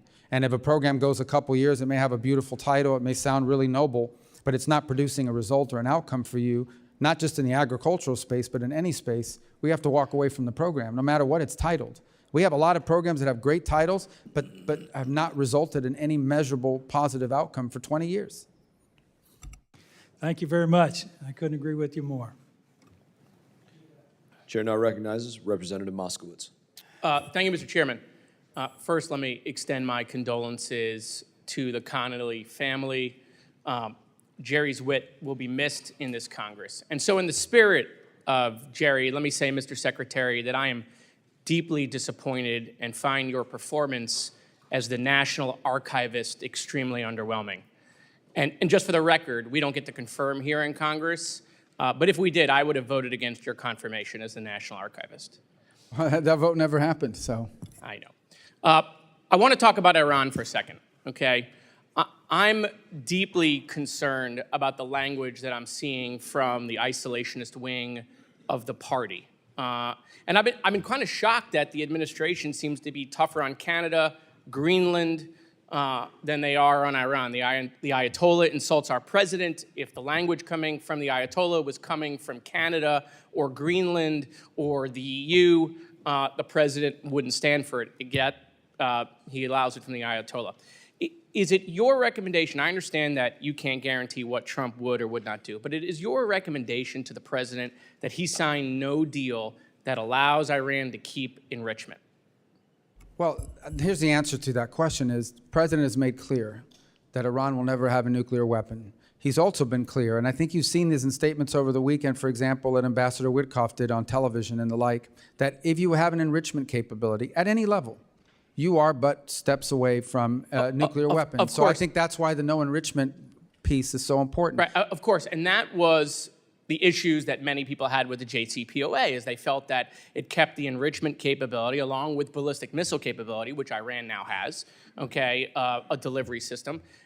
And so what I'm trying to figure out is, you know, there are many players in this, and I'm going to ask about those, but is it your recommendation, should the president ask of it, I assume he would, is it your recommendation to the president that he sign no deal that keeps their ability to enrich? Yeah, and he doesn't need that recommendation because he's already said that. Okay. Is it the vice president's position in your conversations with VP Vance that he also does not believe Iran should have any enrichment? Well, I'm not going to describe our conversations, but I can tell you the vice president is completely aligned with the president in his foreign policy. So that is his position then? The position that they shouldn't have enrichment. Yeah, is that the vice president? If they have enrichment, then they will have a weapon, or at least there'll be a near, and everybody in the administration has been consistent on that. Okay, what about Mr. Witkoff? Is it his position that Iran should not be able to have any enrichment capabilities? He has said so in public interviews as recently as this weekend, that this is not an enrichment deal, what level Iran gets to keep enrichment. What they have said is if Iran wants a civil nuclear program, like they want to have nuclear energy, there's ways to do that. Other countries have done it without enrichment. That opportunity is available to Iran if they seek it. They haven't been interested in it because they want to keep enrichment. That's the crux of what we're facing here. So any deal the Trump administration is not going to look anything like JCPOA. Is that your position? The Trump administration has been very clear that Iran will not get to enrich because if they enrich, they're a threshold nuclear power. Okay. I want to shift for a second. There was just a leak that is now national news that Israel is poised to strike Iran. Where did that leak come from in the administration? Do we know what department leaked that? Is that being looked into? Well, I'm not aware of the leak that you're discussing. I'm obviously, I wouldn't discuss intelligence matters and even verify whether it's even true. I also don't think it's a mystery, though. Irrespective, I'm not talking about the leak, I'm not talking about the news story, that Israel has made clear that they retain the option of action to limit Iran from ever gaining a nuclear capability. I don't think that's a mystery, but I wouldn't comment, if I had read the article, I wouldn't comment on intelligence matters, confirm or deny them. As far as leaks are concerned, I don't know. I read stuff in the news every single day that I look at and say, I don't know where these people are coming up with Well, I mean, they're given polygraph tests in FEMA to determine where leaks are coming from. That's been well reported and not disputed by anyone in the administration, that they're literally going employee, sitting them down, putting them up to a polygraph, putting them up to, an oxygen monitor, trying to test their heart rate to figure out if they're leaking to the media. Is that sort of same application that is happening in FEMA going to be applied to the National Security Team and to the State Department to figure out who is leaking? As far as I'm aware, we've not conducted any polygraph tests at the Department of State. Maybe we should, but we haven't. Okay, all right. So I just want to be clear, because there is a lot of confusion depending on the day, the week, and a lot of the reporting that's coming out, is that any Iran deal, is it your recommendation that should go to Congress to I actually think the law requires it. If you recall, we passed legislation here a few years ago, and it requires that Congress has a right to weigh in on any deal and could actually reverse any deal. I forgot the acronym for the bill, but it was one that was passed a few years ago, and I was in the Senate when it passed. It was after JCPOA. Okay, thank you, Mr. Chairman. I yield back. Chair now recognizes Representative Barr. Secretary Rubio, thank you for your leadership in refocusing American diplomacy towards the national interest, not just towards what might make us feel good and what might be actually counterproductive to the national interest in the name of humanitarian goals. Last year, the Select Committee on the Chinese Communist Party found that 5 venture capital firms funneled more than $1.9 billion into artificial intelligence companies that support China's human rights abuses or military modernization. At least another $1.2 billion went into the PRC's semiconductor industry. Recently, there was a $75 million venture capital investment into a Chinese artificial intelligence firm, Mast. Do you agree that controls on American investments or non-U.S. investments into the Chinese military industrial complex companies are necessary to protect our national security? Yes, and I would further say that because of the military-commercial fusion in China, virtually any company that's owned and controlled under Chinese national security laws are basically extensions of the Chinese military. In February, as you well know, President Trump issued a national security memorandum titled, quote, America First Investment Policy. And that memorandum directs federal agencies to address outbound investments and targets both entities and sensitive technologies. My bill, the Fight China Act, which I introduced with Senator Cornyn, aligns with this memorandum. And this legislation builds upon my legislation in previous Congresses that authorized OFAC to impose SDN sanctions on CMIC companies. Do you agree that this new bill that Senator Cornyn and I introduced that has an approach that not only authorizes sanctions on the Treasury CMIC list, but that also restricts investment into these clearly identified sensitive technologies, that having that supplement to legislation is important to get at these non-listed projects in China? Yeah, I haven't seen the bill, but I think the concept you're outlining is in full alignment with the President's executive order, and that is to both look at individual companies they're being invested in, but also specific technologies at the cutting edge in particular, and especially those that have applications that could be contrary to our national security if in the wrong hands, and certainly the Chinese Communist Party would be the wrong hands. Yeah, I'm concerned that if we rely exclusively on entity lists, that we're going to be missing venture capital and private equity investments in non-public companies in China that nevertheless threaten our national security. If they can go on a list for clarity, great. And I want a red light, green light approach to provide the private sector with clarity and certainty. but I do think we're under-inclusive if we just rely on publicly traded entities on these lists. Let me ask you a question about the border work, Secretary Rubio. How is it, obviously you've had great success, border crossings are down by 95%, 65,000 dangerous illegal immigrants, including 2,288 gang members from UNRWA, MS-13 and other gangs have been arrested. How is it that after only 4 months in office, we've seen President Trump retake operational control of the border and return these criminal migrants to their countries of origins when the previous administration told the American people time and time again, we had to have comprehensive bipartisan immigration reform? Their hands were tied. Because under the previous administration, it was abundantly clear that if you got into this country, your chances of being able to stay were very high, whether you got in illegally or legally. Under the current administration, it's clear that if you get into this country unlawfully, you're going to be removed the way the law requires. It's entirely incentive-based. And the truth of the matter is what we faced over the last few years is not illegal immigration. We've had illegal immigration throughout our history, and every country in the world faces it. What we've had is mass migration. We've had it here, we've had it in Europe, but we've had it here, a mass migration event, which is dangerous and frankly, nothing humanitarian about mass migration for the migrants who are often abused along the way.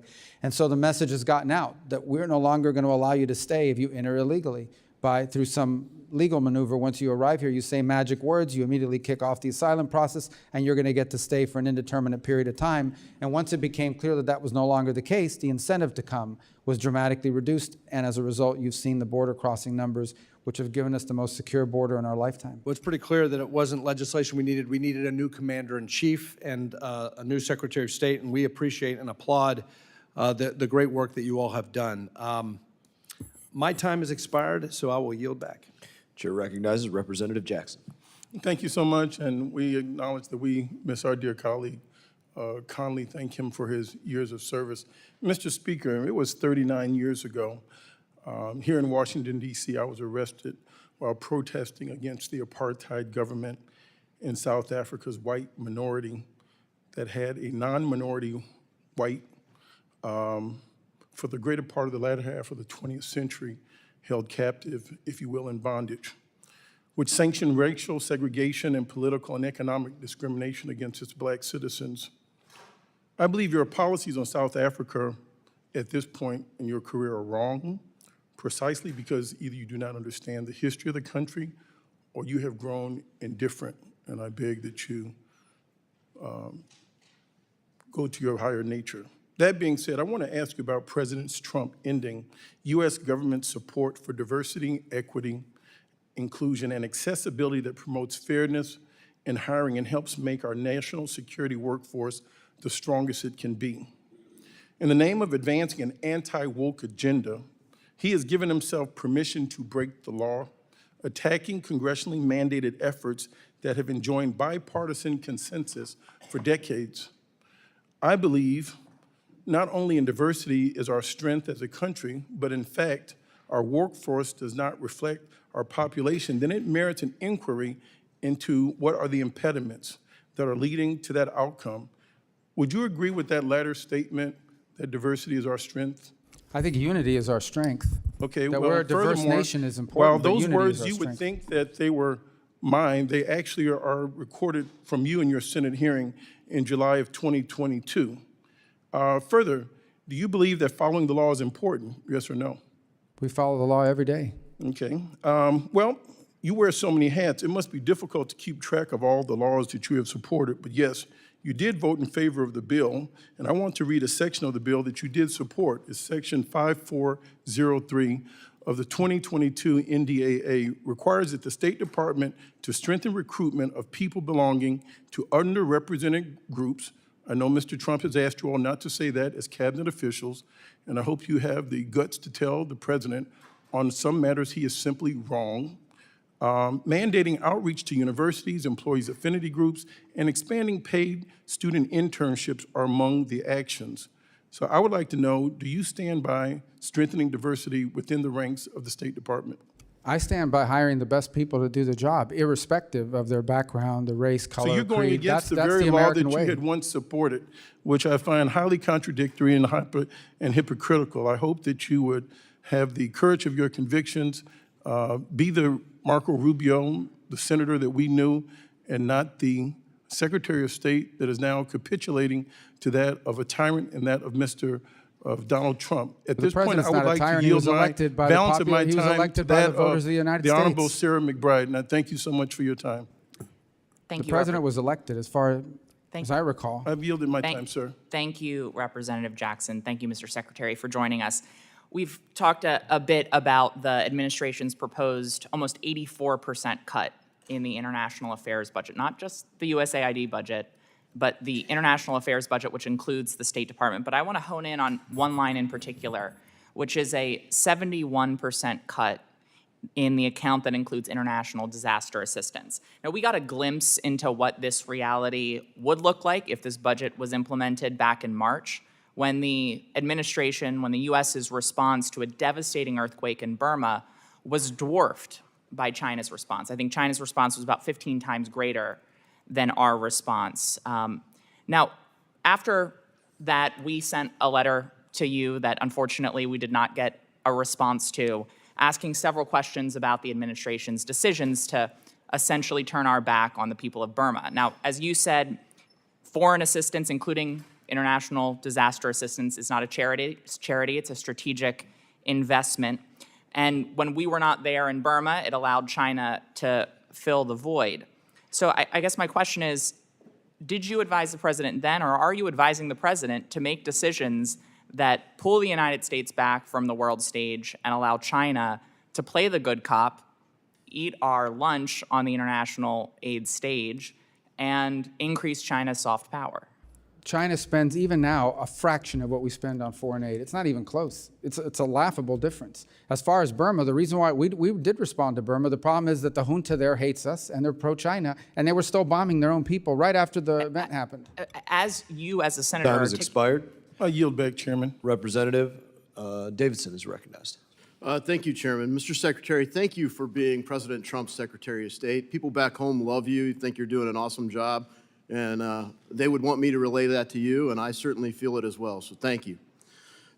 Secretary Rubio, Ukraine has been one of the largest recipients of U.S. foreign aid. We've given Ukraine well over $200 billion in aid since the war began, since Russia invaded them, and I've voted against all of it.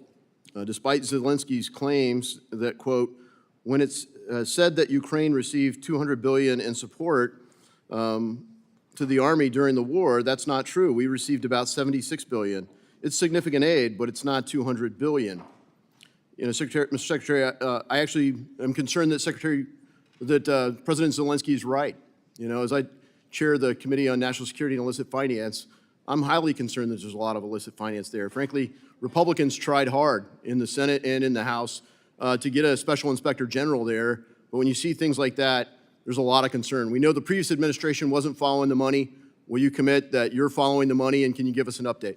Yes, obviously, all of our aid is going to be analyzed. We have inspector generals. We have a particular inspector general on that account that will look at all of that spending, and if we ever identify misappropriation or movements around, then we will certainly address it.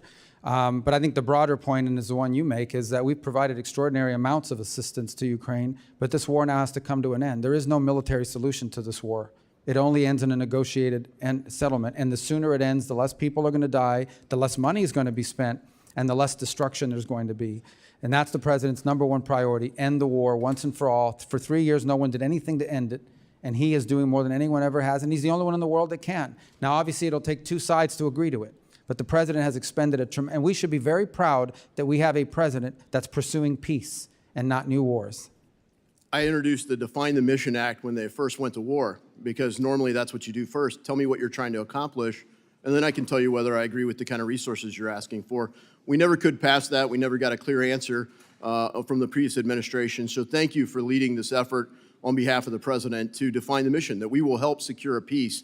And one of those big steps was a minerals deal. I want to be clear that that agreement on minerals with Ukraine doesn't include security guarantees, does it? There are no military guarantees, correct? Yeah, thank you for that. And I just want to turn now, as the founding chairman of the Greenland Caucus, to another area where we have the opportunity to talk about minerals, not just Arctic security, but Arctic opportunity, in a place where maybe it would make sense to include security guarantees.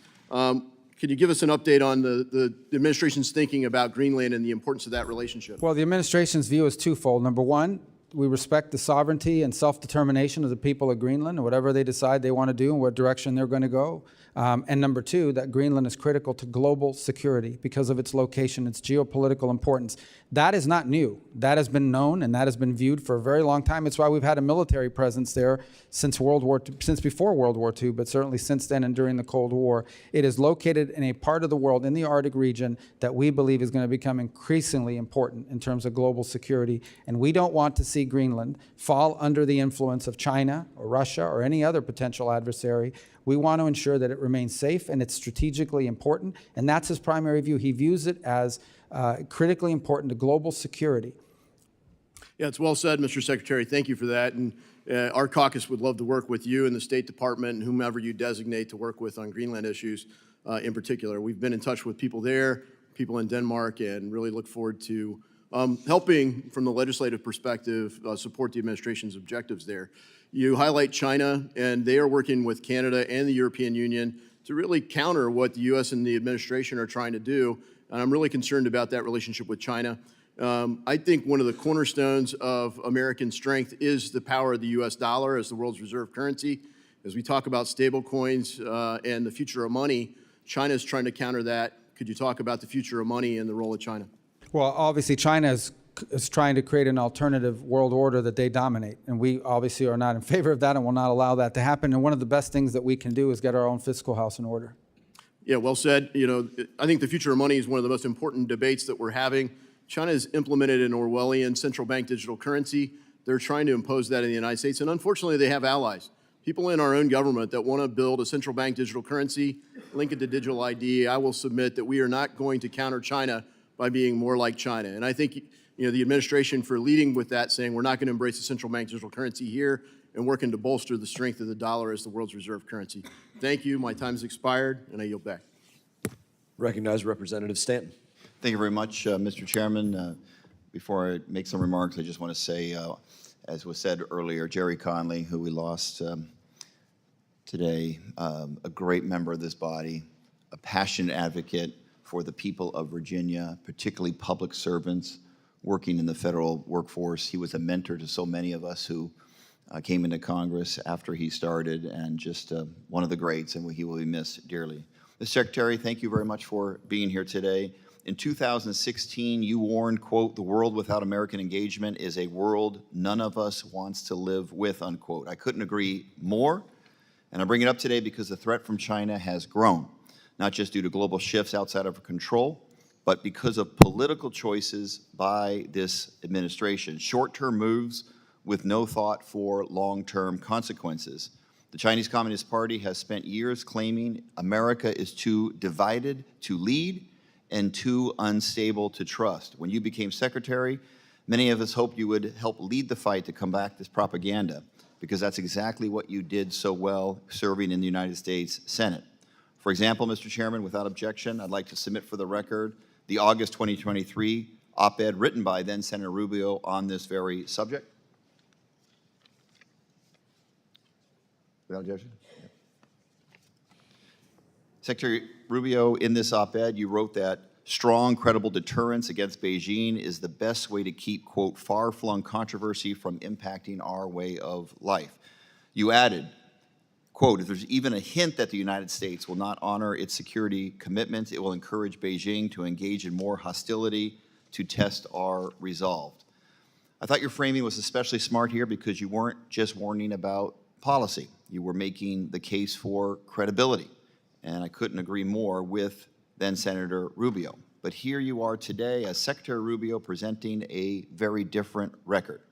As Secretary, we've seen you defend or be complicit in reckless foreign policy that Senator Rubio once warned against, like strategically incoherent tariffs that alienate our allies, alliance-breaking decisions that weaken our national security, partnership neglect that isolates us, abandoned commitments that shred our credibility, and hand China easy propaganda wins.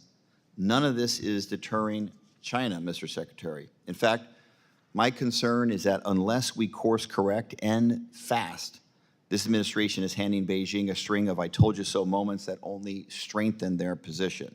Look no further than the Vice President. In February, Vice President Vance took the stage of the Munich Security Conference not to criticize our adversaries, but in a rather stunning moment, to attack our allies. In fact, he literally said, quote, "The threat that I worry about most about vis-a-vis Europe is not Russia, it's not China, it is the threat from within," unquote. And just last month, the Ipsos global poll found that U.S. favorability fell in 26 out of 29 countries in just 6 short months. It's also the first time in the poll's history that more people now view China, not the United States, as the world's most positive influence. That's not just a perception problem, that's a strategic failure and the cost of inconsistency.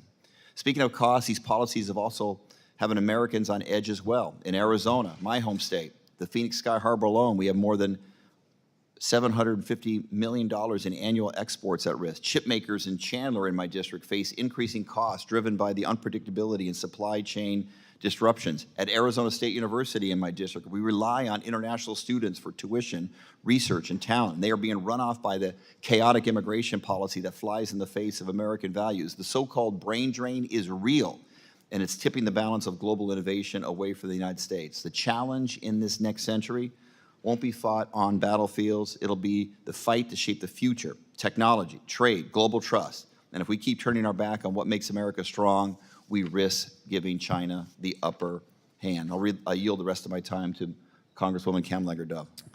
Thank you, Representative Stanton.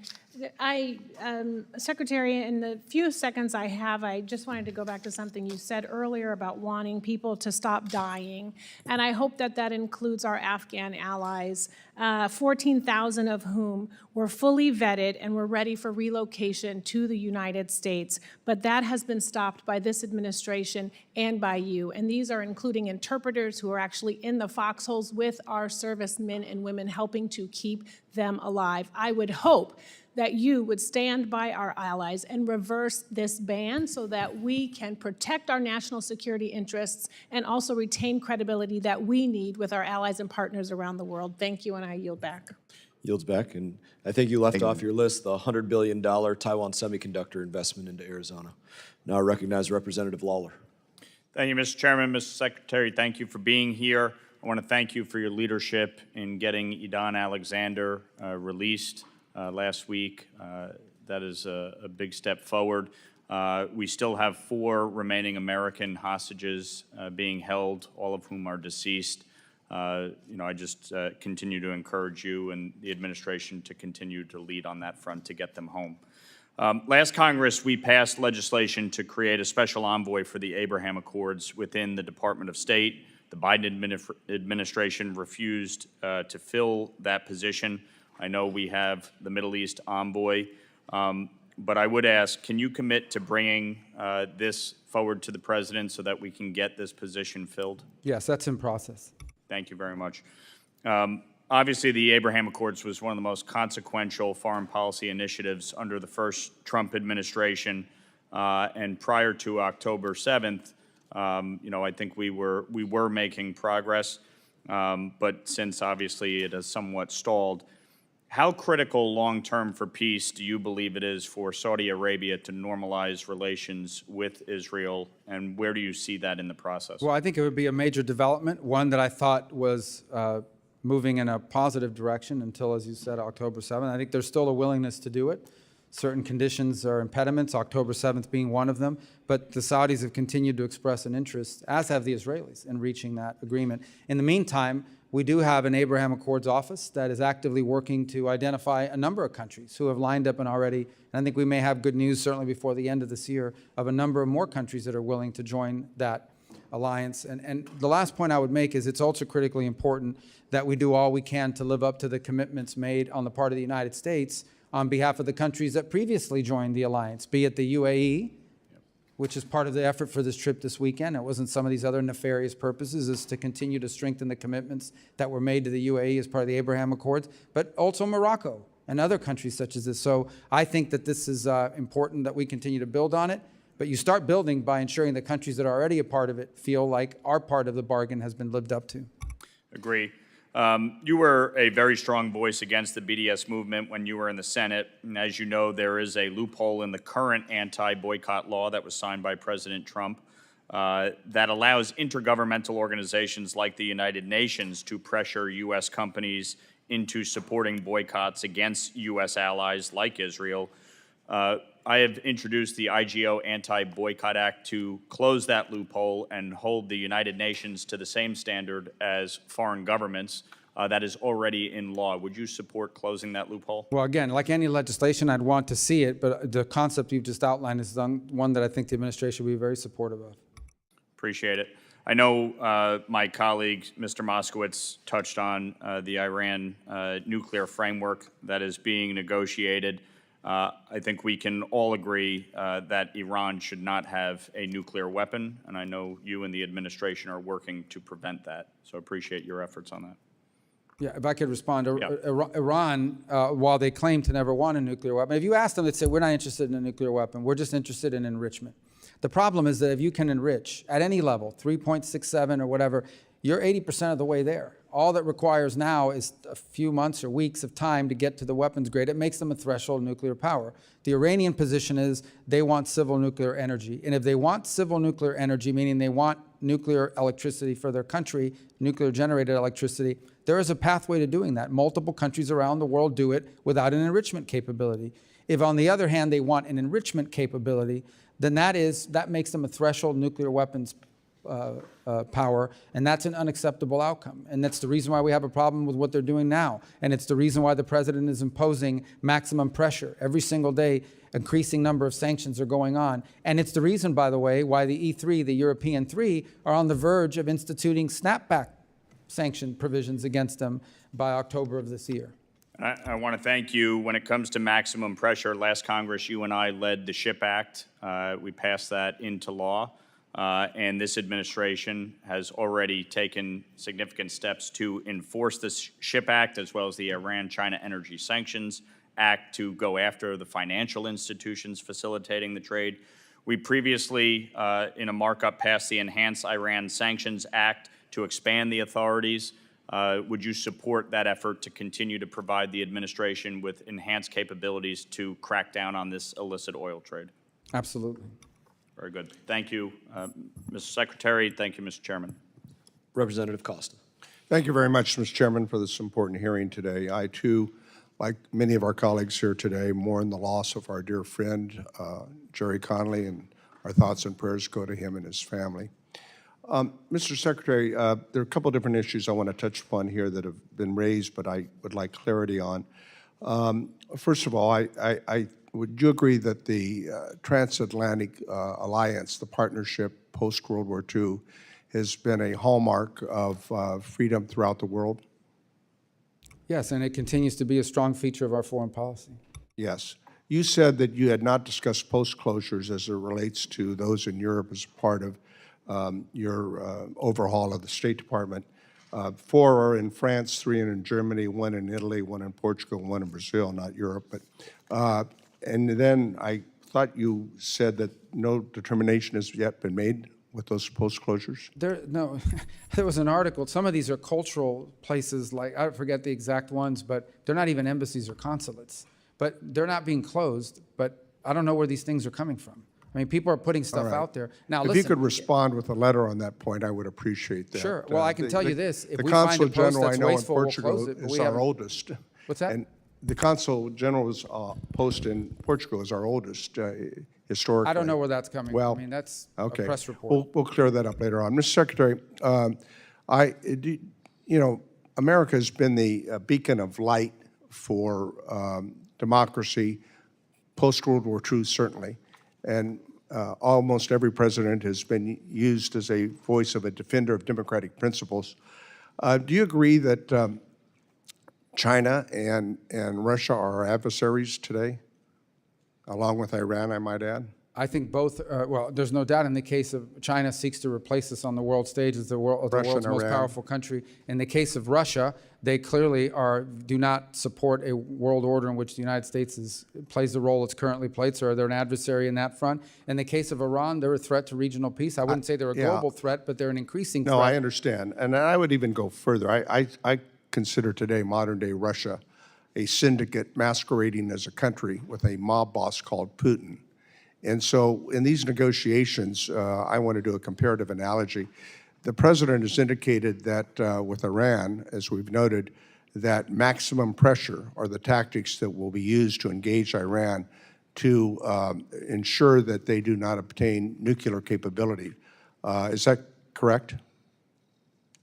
Maximum pressure on Iran? Right. As compelling them to not seek a nuclear weapon? Right. Correct, or the alternative is worse? Yes. In the negotiations that the president is trying to seek a ceasefire and a peace between Ukraine and Russia, I would like to ask you why the president has not considered using maximum pressure on Russia to ensure, which we have the ability to do so. Sanctions are being considered, as you know, over in the Senate, additional sanctions, to pressure Russia into a ceasefire mode and to a peace agreement, realizing that they've broken the last 3 agreements they've had with Ukraine in the last 20 years. Well, I think the president has made clear that he understands clearly he has options with increased sanctions on Russia if necessary. He would prefer that they agree to a peace deal. And so it's a process of trying to encourage them to reach peace. If ultimately that doesn't work, the president has publicly stated he's very well aware of the sanctions options, devastating sanctions options that he has And available. I just want to make sure that we're clear about this because we have leverage on Russia. And it's not clear to me that we're using it in the same sense that we're using it with Iran. And I think, frankly, we and our allies must be together in defending democracy. And certainly Ukraine is a democratic and intending to become more democratic, wants to join with the West, with the European Union, as well as ultimately with NATO. And I think Poland, Romania, and the Baltic states are watching very carefully to America's commitment to Ukraine. Let me go on quickly here. The effort was raised, and you commented on Armenia and Azerbaijan, another country that, Azerbaijan, that has not kept its commitments in the Minsk Accord. We've tried to get Republican and Democratic administrations to forego the waiver on Section 907 on military aid to Azerbaijan. Finally, last year, the Biden administration rightfully refused to issue the waiver. I think it should be permanent. What is your position, and will you commit to not resisting Section 907 waiver again this year that would block military aid to Azerbaijan? Well, we haven't made a determination on that yet because what we're focused on right now is getting them to agree to a peace agreement that does not cause them to invade a neighboring country in Armenia. We would like to prevent that from happening. The president's very committed to preventing wars, and we've tried to outline to both sides, especially the Azerbaijani side, the tremendous benefits that would come from signing a peace deal and not engaging in a war that we would find to be destructive, counterproductive, and the last thing we need right now in the region. And Armenia is looking for our help and our support. Representative Kane is recognized. I yield back the balance of my time. Thank you, Mr. Chairman. And Mr. Secretary, it's good to see you here today, and thank you for joining us. As we evaluate the State Department's budget and posture, we must ensure that its structure, priorities, and resources are aligned to effectively advance U.S. national interests. That includes ensuring global health assistance is targeted, transparent, and focused on delivering life-saving care where it is needed most. PEPFAR has been an incredibly successful global health program over the past 20 years, and it's something that America should be proud of. However, the world has changed in those 20 years, and the U.S. should begin helping other countries take ownership of their HIV prevention and treatment efforts. To ensure success, we should make sure that there are planned, predictable, and negotiated timeframes. So in this committee's efforts to reauthorize the State Department, how can we define in statute the mission of the Bureau of Global Health Security and Diplomacies to facilitate transfer of ownership for global health programs to partner countries? That's a great question that we'd have to collaborate on in terms of statutorily defining what those benchmarks are. But I think the broader point is the best foreign aid is foreign aid that comes to an end because it's achieved its purpose. In the case of PEPFAR, where today 85% of its recipients are still receiving assistance, you want to reach a point in which one of two things happens. The transmission of the disease stops, but also the partner nation has built the capacity to be able to handle it themselves. Not PEPFAR specific, but many of these programs, what ends up happening is even if they do achieve their initial goals, it now it morphs into some new target that's created in order to continue to sustain the program. So ideally, what you want to see is foreign aid that goes into a country, deals with the acute problem, but ultimately helps the country have the capacity to deal with the chronic problem, to prevent it from becoming a problem. And I think that's the ideal benchmark. You define it through a period of time, through gains year over year, and ultimately designed to increase partner capacity so the day will come where they can self-sustain. I think many of these countries would like to see that happen. What cannot continue is this open-ended spending all across the world on all kinds of things. We just can't do that. We are by far, it's not even close, we're by far the most generous nation on earth on foreign aid, by far. And we'll continue to be, by far, with no other equal, including China, despite all this alarmist stuff. But at the same time, it's got to be forward our national interest, and it cannot be throwing away taxpayer money. So recently, companies have begun developing novel HIV prevention therapies that last longer and can increase adherence, improving HIV prevention outcomes and reduce costs.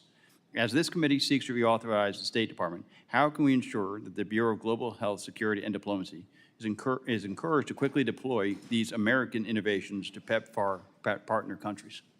Well, I think at the statutory front, we can, in the reorganization, in fact, if you're able to do a reauthorization, we can build that into the law and into the requirements. From a management perspective, it's what we should expect of our people. In essence, every single year when we engage in something, you have to be able to outline how is this in the national interest, how do you measure success, and it has to be analyzed on a regular basis to ensure that it's delivering. You don't want to be 10 years into a program before you realize you spent all this money on a title that sounds good, but you didn't get the outcome. And now you got to keep funding it, or someone will come up here and create a protest or lead an effort. We had this entire thing called, I call it, the foreign aid industrial complex of NGO on top NGO on top NGO on top of NGO, who have built this massive monster complex of foreign aid. In some cases, one project has like 15 subcontractors underneath it before it finally reaches a local partner. That's outrageous. We cannot allow that to build and continue to build in that way. Okay. And then New Jersey boasts an unrivaled biotech industry that provides many products to the PEPFAR program, including HIV diagnostics. As you integrate PEPFAR functions into the Bureau of Global Health, Security, and Diplomacy, how are you looking to ensure that diagnostics will continue to be a key component of the PEPFAR program? That's great insight. That's the kind of input we want to see, and that's the kind of input we want to work with you on and members of this committee on. These are the kinds of things that we can build ultimately in an authorization bill, but more importantly in our internal practices, again, to ensure that when we're providing aid, it's the right aid and the kind of aid that helps us meet the benchmarks that we've set.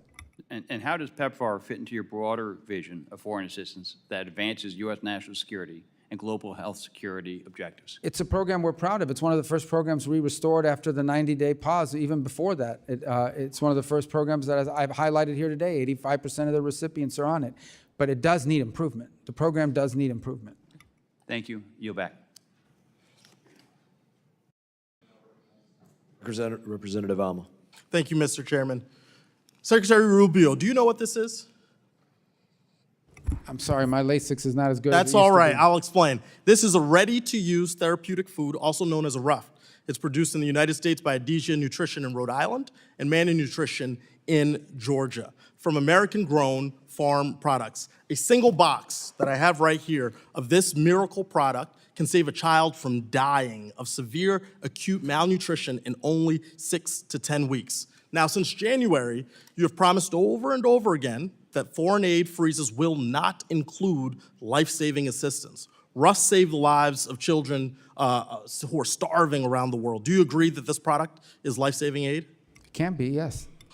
Well, Secretary Rubio, the World Food Program estimates that 8,000 children die from hunger every day. Until last Friday, over 123,000 RUF boxes were purchased for Sudan, but were sitting in Rhode Island in a warehouse because of State Department delays. So my question for you is, are you doing everything you can to keep starving children from dying? There was no State Department delays to that being deployed. There may have been other delays, but it wasn't State Department. There were State Department delays. And it is clear that you have not done everything you can do to keep these kids from starving, because there are another 185,000 boxes of RUFs that the U.S. government and taxpayers have already paid for sitting in that same warehouse, all because the State Department doesn't have a plan doesn't have his stuff together to get this rolling. So I can think of several countries where this aid is desperately needed, where these boxes of roughs could save hundreds of thousands of children's lives. And these delays have real consequences, not just for starving children, but also jobs at home. I talked to the CEO of Adija who said they had to lay off 10% of their team due to the lack of payments from the US government and a lack of clarity in March. So Secretary Rubio, will you commit to making decisions needed to move the remaining 185,000 boxes of roughs to countries that need them by the end of this week? Well, I'd be interested to learn what those impediments Well, we've are. been talking about this for a while. I've sent you letters since But there's January. no impediment on our end to There distributing are that. impediments. There are I'm others. speaking Part of directly it, to the Sudan source. is a war zone. Secretary, I'm that's an reclaiming my impediment. time. This exists other as a impediments. problem, and you have not acted. That's false. And maybe it's the case that you have too many jobs, because I know it's the case. It must be a lot to be the National Security Advisor, the National Archivist, or the head of USAID. That's a lot. I understand a lot of footballs. You're a football player. That's a lot of balls to catch. But the issue here is All right, we we can have handle it. children who are dying. So will you commit to continuing to fund the production, transportation, and distribution of these domestically produced life-saving products to save starving children around the world? They're approved now. They are not moving. I just told you about 185,000 boxes in Rhode Island. I And live you there. need to figure out why they're not moving, because it isn't an impediment from us. Sir, you need to figure out. That's actually your job, sir. No, it's no impediment from the State Department. Well, Mr. There may be Secretary, a it logistical seems like you impediment that have will not nothing to make do a with commitment. us. Sir, it seems like you refuse to make We a do commitment. more of that than anybody in the world, and we're going to continue to do it. We're going to continue to do food aid. We're going to do more food aid than any country on the planet times 10. Well, that's a lot of talk, but I believe Those are numbers. Seeing is believing, and But there those is are not to numbers. be seen.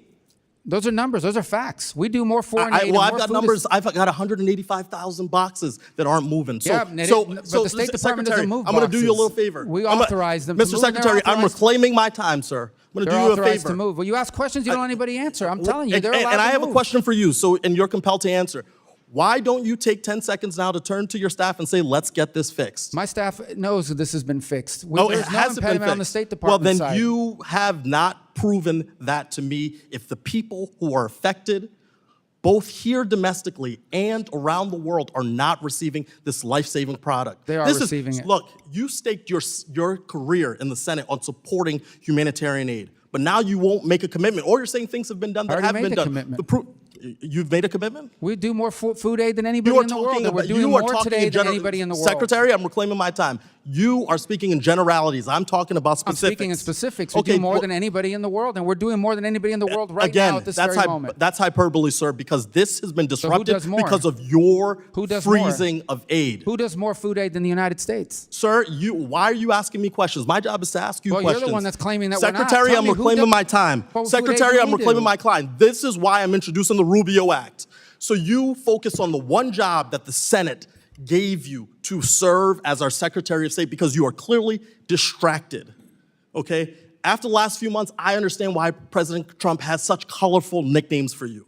You're obedient. You're following the rules. You will do anything the president tells you to do without regard for the law, the Constitution, America's security, or standing as a leader in the world. Unlike you, I do not fear crossing Donald Trump. I refuse to give up on these children. I will be calling you once a week until you take action to fund RUF and actually prove that you're doing this job to make sure you know how many children have died on your watch. Will you pick up my call? No children are dying on Will our you watch. pick up my call, sir?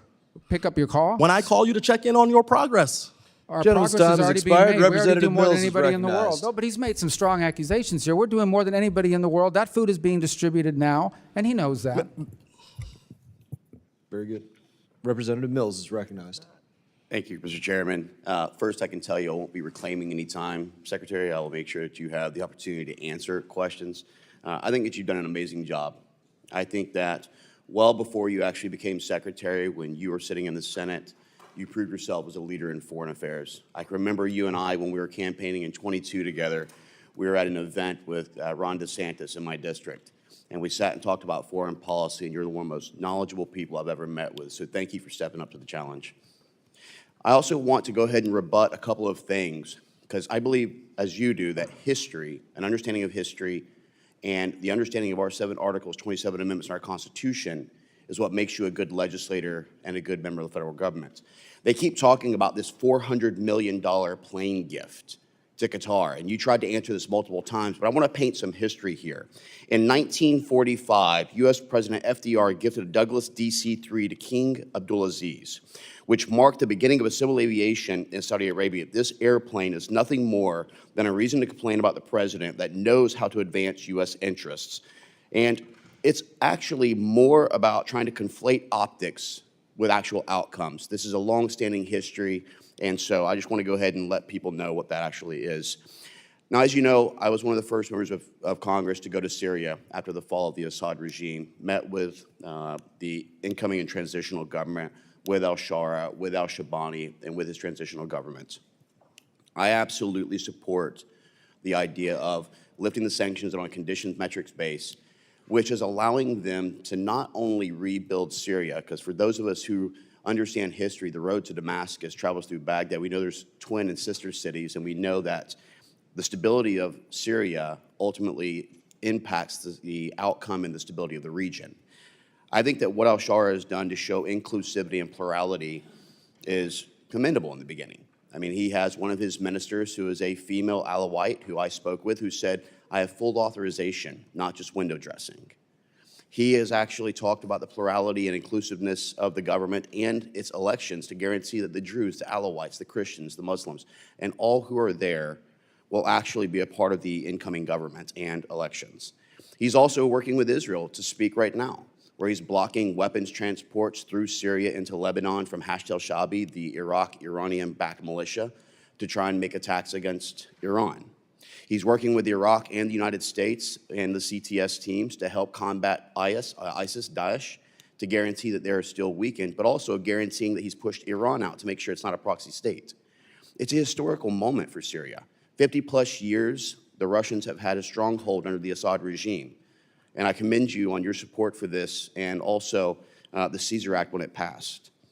Secretary Rubio, I have a question with regards to Iran.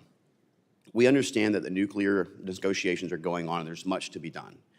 But could you give us some of the highlights to what these metrics and conditions will be in the administration to guarantee that not only do we see an Iran that is free of nuclear weapons, but a potential change and fall of the Iranian regime?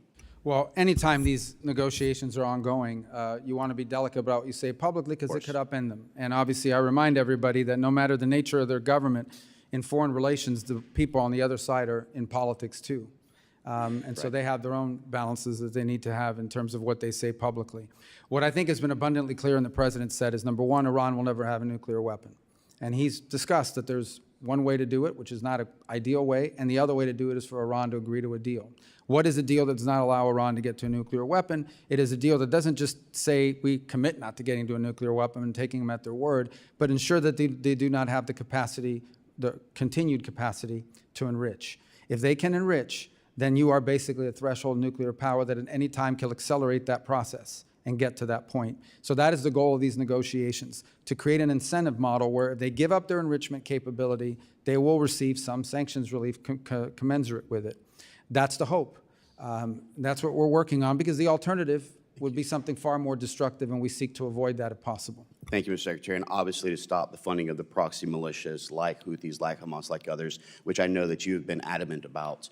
I want to switch to Brazil, if I may. Mr. Secretary, as you're certainly aware, the alarming human rights decline in Brazil. We've seen pervasive censorship, political persecution targeting the entire opposition, including journalists and ordinary citizens. What they're now doing is an imminent politically motivated imprisonment of former President Bolsonaro. This crackdown is extended beyond Brazil's borders, impacting individuals on U.S. soil. The 2023 Financial Times article actually talked about this. What do you intend to do, and would you be looking at Supreme Court justice sanctioning of Alexandra de Moraes under the Global Magnitsky Act? That is under review right now, and it's a great possibility that will happen. Thank you so much, Mr. Secretary. With that, I yield back. Representative Jayapal. Thank you so much, Mr. Chairman. Thank you, Secretary Rubio, for being here. On March 21st, 2025, the State Department approved the revocation of a student visa for Remeza Öztürk, a Turkish citizen who is a graduate student at Tufts University, apparently simply for writing an op-ed. According to an internal State Department memo, you took this action under your discretionary authority to revoke visas, and soon after you revoked her visa, armed and masked plainclothes officers snatched Ms. Ozturk off the street and transported her to a prison in Louisiana. Mr. Secretary, do you really think that Ms. Ozturk's op-ed results in a foreign policy consequence for the United States? I believe that case involves someone whose visa we never would have granted had we known ahead of time. I'm and not now asking you that question. I'm Well, asking I'm you if telling you you, think we'll an be- op-ed, if an op-ed, Not an which, op-ed. but that's exactly, in fact, what happened. The State Department wrote a memo concluding that you did not have sufficient grounds to revoke Ms. Ozturk's visa. There was no evidence showing that she'd engaged in any activities that were a threat to national security. And in fact, in May, a federal court ordered Ms. Ozturk's release from detention, noting that the sole basis for the government's detention appeared to be the fact that she co-authored this opinion piece in the Tufts newspaper in March of 2024. Where in the Constitution does it say that the Secretary of State can override the First Amendment protections of free speech? Is there a footnote that I missed There's somewhere? no constitutional right to a student visa. So, but is there Student visa is a privilege. constitutional right? Does it say somewhere that Marco Rubio gets to determine which speech is appropriate and revoke student visas based on what you think constitutes free speech? There's a statute that says the Secretary of State gets to determine whether someone is a threat. We deny visas Do you every day think all that over the the world. and we'll INA, continue- do you think that the Immigration and Nationality Act trumps the Constitution of the United States, Mr. Secretary? Well, Congress can always change the law if you want, but I'm telling you, Mr. in the meanwhile, I Secretary, have the let me authority. I be will clear. continue to revoke the visas of these people that come here to tear You this said that, country Mr. apart because Secretary. they're Let me on reclaim student my visas. They're time guests. because you are talking about revoking student visas based on what somebody says, and that means that you are trumping the legal Supreme Court, the supreme law of the land, which is the Constitution of the United States. No one has a right to a student visa. Why did the administration, Mr. Rubio, why did the Privilege. administration need to use masked, armed, unidentified agents to whisk somebody off the street and deny her counsel for almost 24 hours after Well, her you'll arrest? have to ask the agencies that did that work. Well, I'm you not have- responsible for that. I'm responsible for but- revoking the visas of these people that come to tear Secretary this country Rubio, apart. I'm talking Never should about have this allowed 'em in. particular case where you revoked the student visa of a Turkish citizen who was a graduate student who wrote an op-ed that you didn't like. And suddenly you allowed for masked men to whisk her off the street. And you have multiple jobs, apparently. You're the national security advisor as well. So don't tell me it's not your job who snatches her off the street. We don't do If the these snatching, are but I can tell you we legitimate- do the visa Let revocations, me and ask we're you going to about keep the doing them. national security consequences of people, masked men on the streets, snatching people off the streets. If these are legitimate law enforcement agents carrying out proper arrests, why are they hiding their identities? Because then radical crazies will try to hurt them. So as you we know think from we've that seen. U.S. agents who have almost always gone without face coverings, even when they're arresting I some can't of the speak to law some of enforcement the functions. We're country's not a law most enforcement dangerous agency. criminals, suddenly have so much to fear from a graduate student who wrote an op-ed that they need to be masked? Again, Is that that law accurate? student was a guest in the United States on a student visa. No one's entitled to a student visa. So we you deny revoked her visas every student day, visa and we will on revoke and based continue on to an revoke op-ed, visas. which trumps the supreme law of the land, which is the Constitution. Someone's coming up You here to stir clearly- up problems on our campus. We're going to revoke their visa. She didn't They're do any of guests. that. She wrote an op-ed. Well, She that's wrote what an you op-ed, claim. and I'm talking to you about her That's her particular lawyer's case. claims and your You claims. Those are not the facts. You reclaiming my time. You revoked her student visa Yes, because proudly. she wrote an op-ed. And Would we'll do you more. We're revoke? gonna do more of I them. have another question for you. Would you revoke the visa of someone in the United States who published claims that quote Jews are an untrustworthy and dangerous group? Yes or no? We will revoke the visa of anyone who's in this country as a guest Are who's you here to are stir you up going to trouble. revoke the visa of somebody who made Send that? me the case, that, I'll look at it. that I'm looking statement? to Well, get crazy people out of actually, our it's not country. just about revoking. Forward You to actually, revoking the Secretary visas of any Rubio, lunatics you excuse can me, identify. reclaiming my time. Can you explain to me why the Trump administration granted refugee status to Charles Kleinhaus, the white Afrikaner who tweeted that exact statement that I just said? There's the case. That's not a visa. You granted that person That's to a enter the totally United different process. States. That's someone that applied here through a totally different process. Student Secretary visas, Rubio, student visas are a privilege. Secretary we deny Rubio, them all the time, and you we'll revoke revoked them. a visa based on an op-ed, and then you allowed for Gentlelady's time has masked expired. men That's to your snatch claim. That's somebody off accurate. That's the your claim. street. Your time That's your has claim. expired. That's your claim. That's not accurate. Recognize Ranking Member Meeks for a closing statement. I'll be brief because this really is a sad day. But I want to, in my closing, just say thank you to the men and women of USAID who did their jobs, who have been forgotten about by this administration and this Secretary of State. You know, when you think about pathogens without passports that could kill millions, it was USAID teams. They were on the case to figure out how to strengthen lab surveillance and testing. They no longer can do that. When you think about more than a decade of gains by authoritarians and oligarchs, USAID teams were building new tools to help independent media survive and to provide insurance so anti-corruption and NGOs could fight back against specious lawsuits. They've been all wiped out, all of those organizations. When you think about the extreme weather caused by climate change that was wiping out livestock and farmland and driving the mass migration of millions, it was USAID teams were helping scientists and farmers experiment with different varieties of drought-resistant seeds while hustling up private sector partnerships to stay ahead of devastating droughts. This is who USAID was. This was the same organization that Senator Rubio was supporting and talking about when he traveled. And to come here today and to hear his remarks and not even, you know, well, he did say one good thing. He said that he recognized that most of the people in the State Department and most of those foreign service agents were good people. They were great people. They served our country well. They deserved more than they've gotten under this administration and under your leadership as Secretary of State. And I yield back. Thank you, Mr. Secretary, for taking the time with us today. Countless times you were not given the opportunity to respond to things. I'm going to take my time for my closing statement and yield you that time to respond to anything you wish to. No, I appreciate it. Thank you for the chance to interact with all of you. And obviously, I don't agree with some of the assessments, many of the assessments that are made here today, but I'm proud of the work we're doing.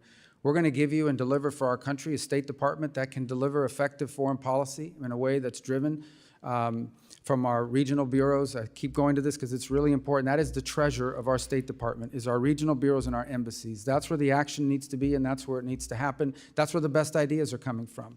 The ranking member in his closing remarks said most of the people are good people. They are. They're even some of the people that lost their jobs. We didn't fire them because they were bad people. We fired them because their function was no longer needed. Or if they were removed. I'm proud of the reforms at the State Department. To date, I believe there's been we've had some people leave early, as they always do, and retire, but by and large, we've only had about less than 200 people removed from positions as a RIF because we closed down the Global Engagement Center and one other bureau. But we've undertaken a very meticulous and careful effort to develop a State Department that is going to be able to deliver results for the American people. The bottom line is this: we live in an era in which our foreign policy has to be driven by the national interest. What is good for America? What makes us stronger, more prosperous, or safer? That's it. That's our foreign policy. And everything we do, foreign aid, diplomacy, trade deals, arms sales, all of it has to be driven by that consideration. What the answer to that question is different in different countries and in different parts of the world. They just are. That's the way foreign policy has always been. That's the way it needs to be again if it's going to be successful. And that's what we're committed to delivering. And hopefully being able to work with you, we'll provide you. We've received all the input from various members of this committee on both sides of the aisle. We're almost done with our comment period. We'll have our final proposed reorganization that will be available to you in a congressional notification at that point, an official notification, not the preliminary, and then we can continue to work from there. And if in fact you're going to undertake the work of reauthorizing the State Department, I think that would be phenomenal. We would welcome that and the opportunity to work with you to create these structures in a permanent and enduring way. Thank you. Point of order, Mr. Chairman. Point of order. Members of the committee may have some additional questions for the Secretary, and we ask that you respond to these in writing. Mr. Chairman, Pursuant point to of committee order. rules, all members may have 5 days to submit statements, questions, and Mr. Chairman, extraneous point of material order. For the record, subject to length limitations. Without objection, the committee stands adjourned. Point of order, Mr. Chairman.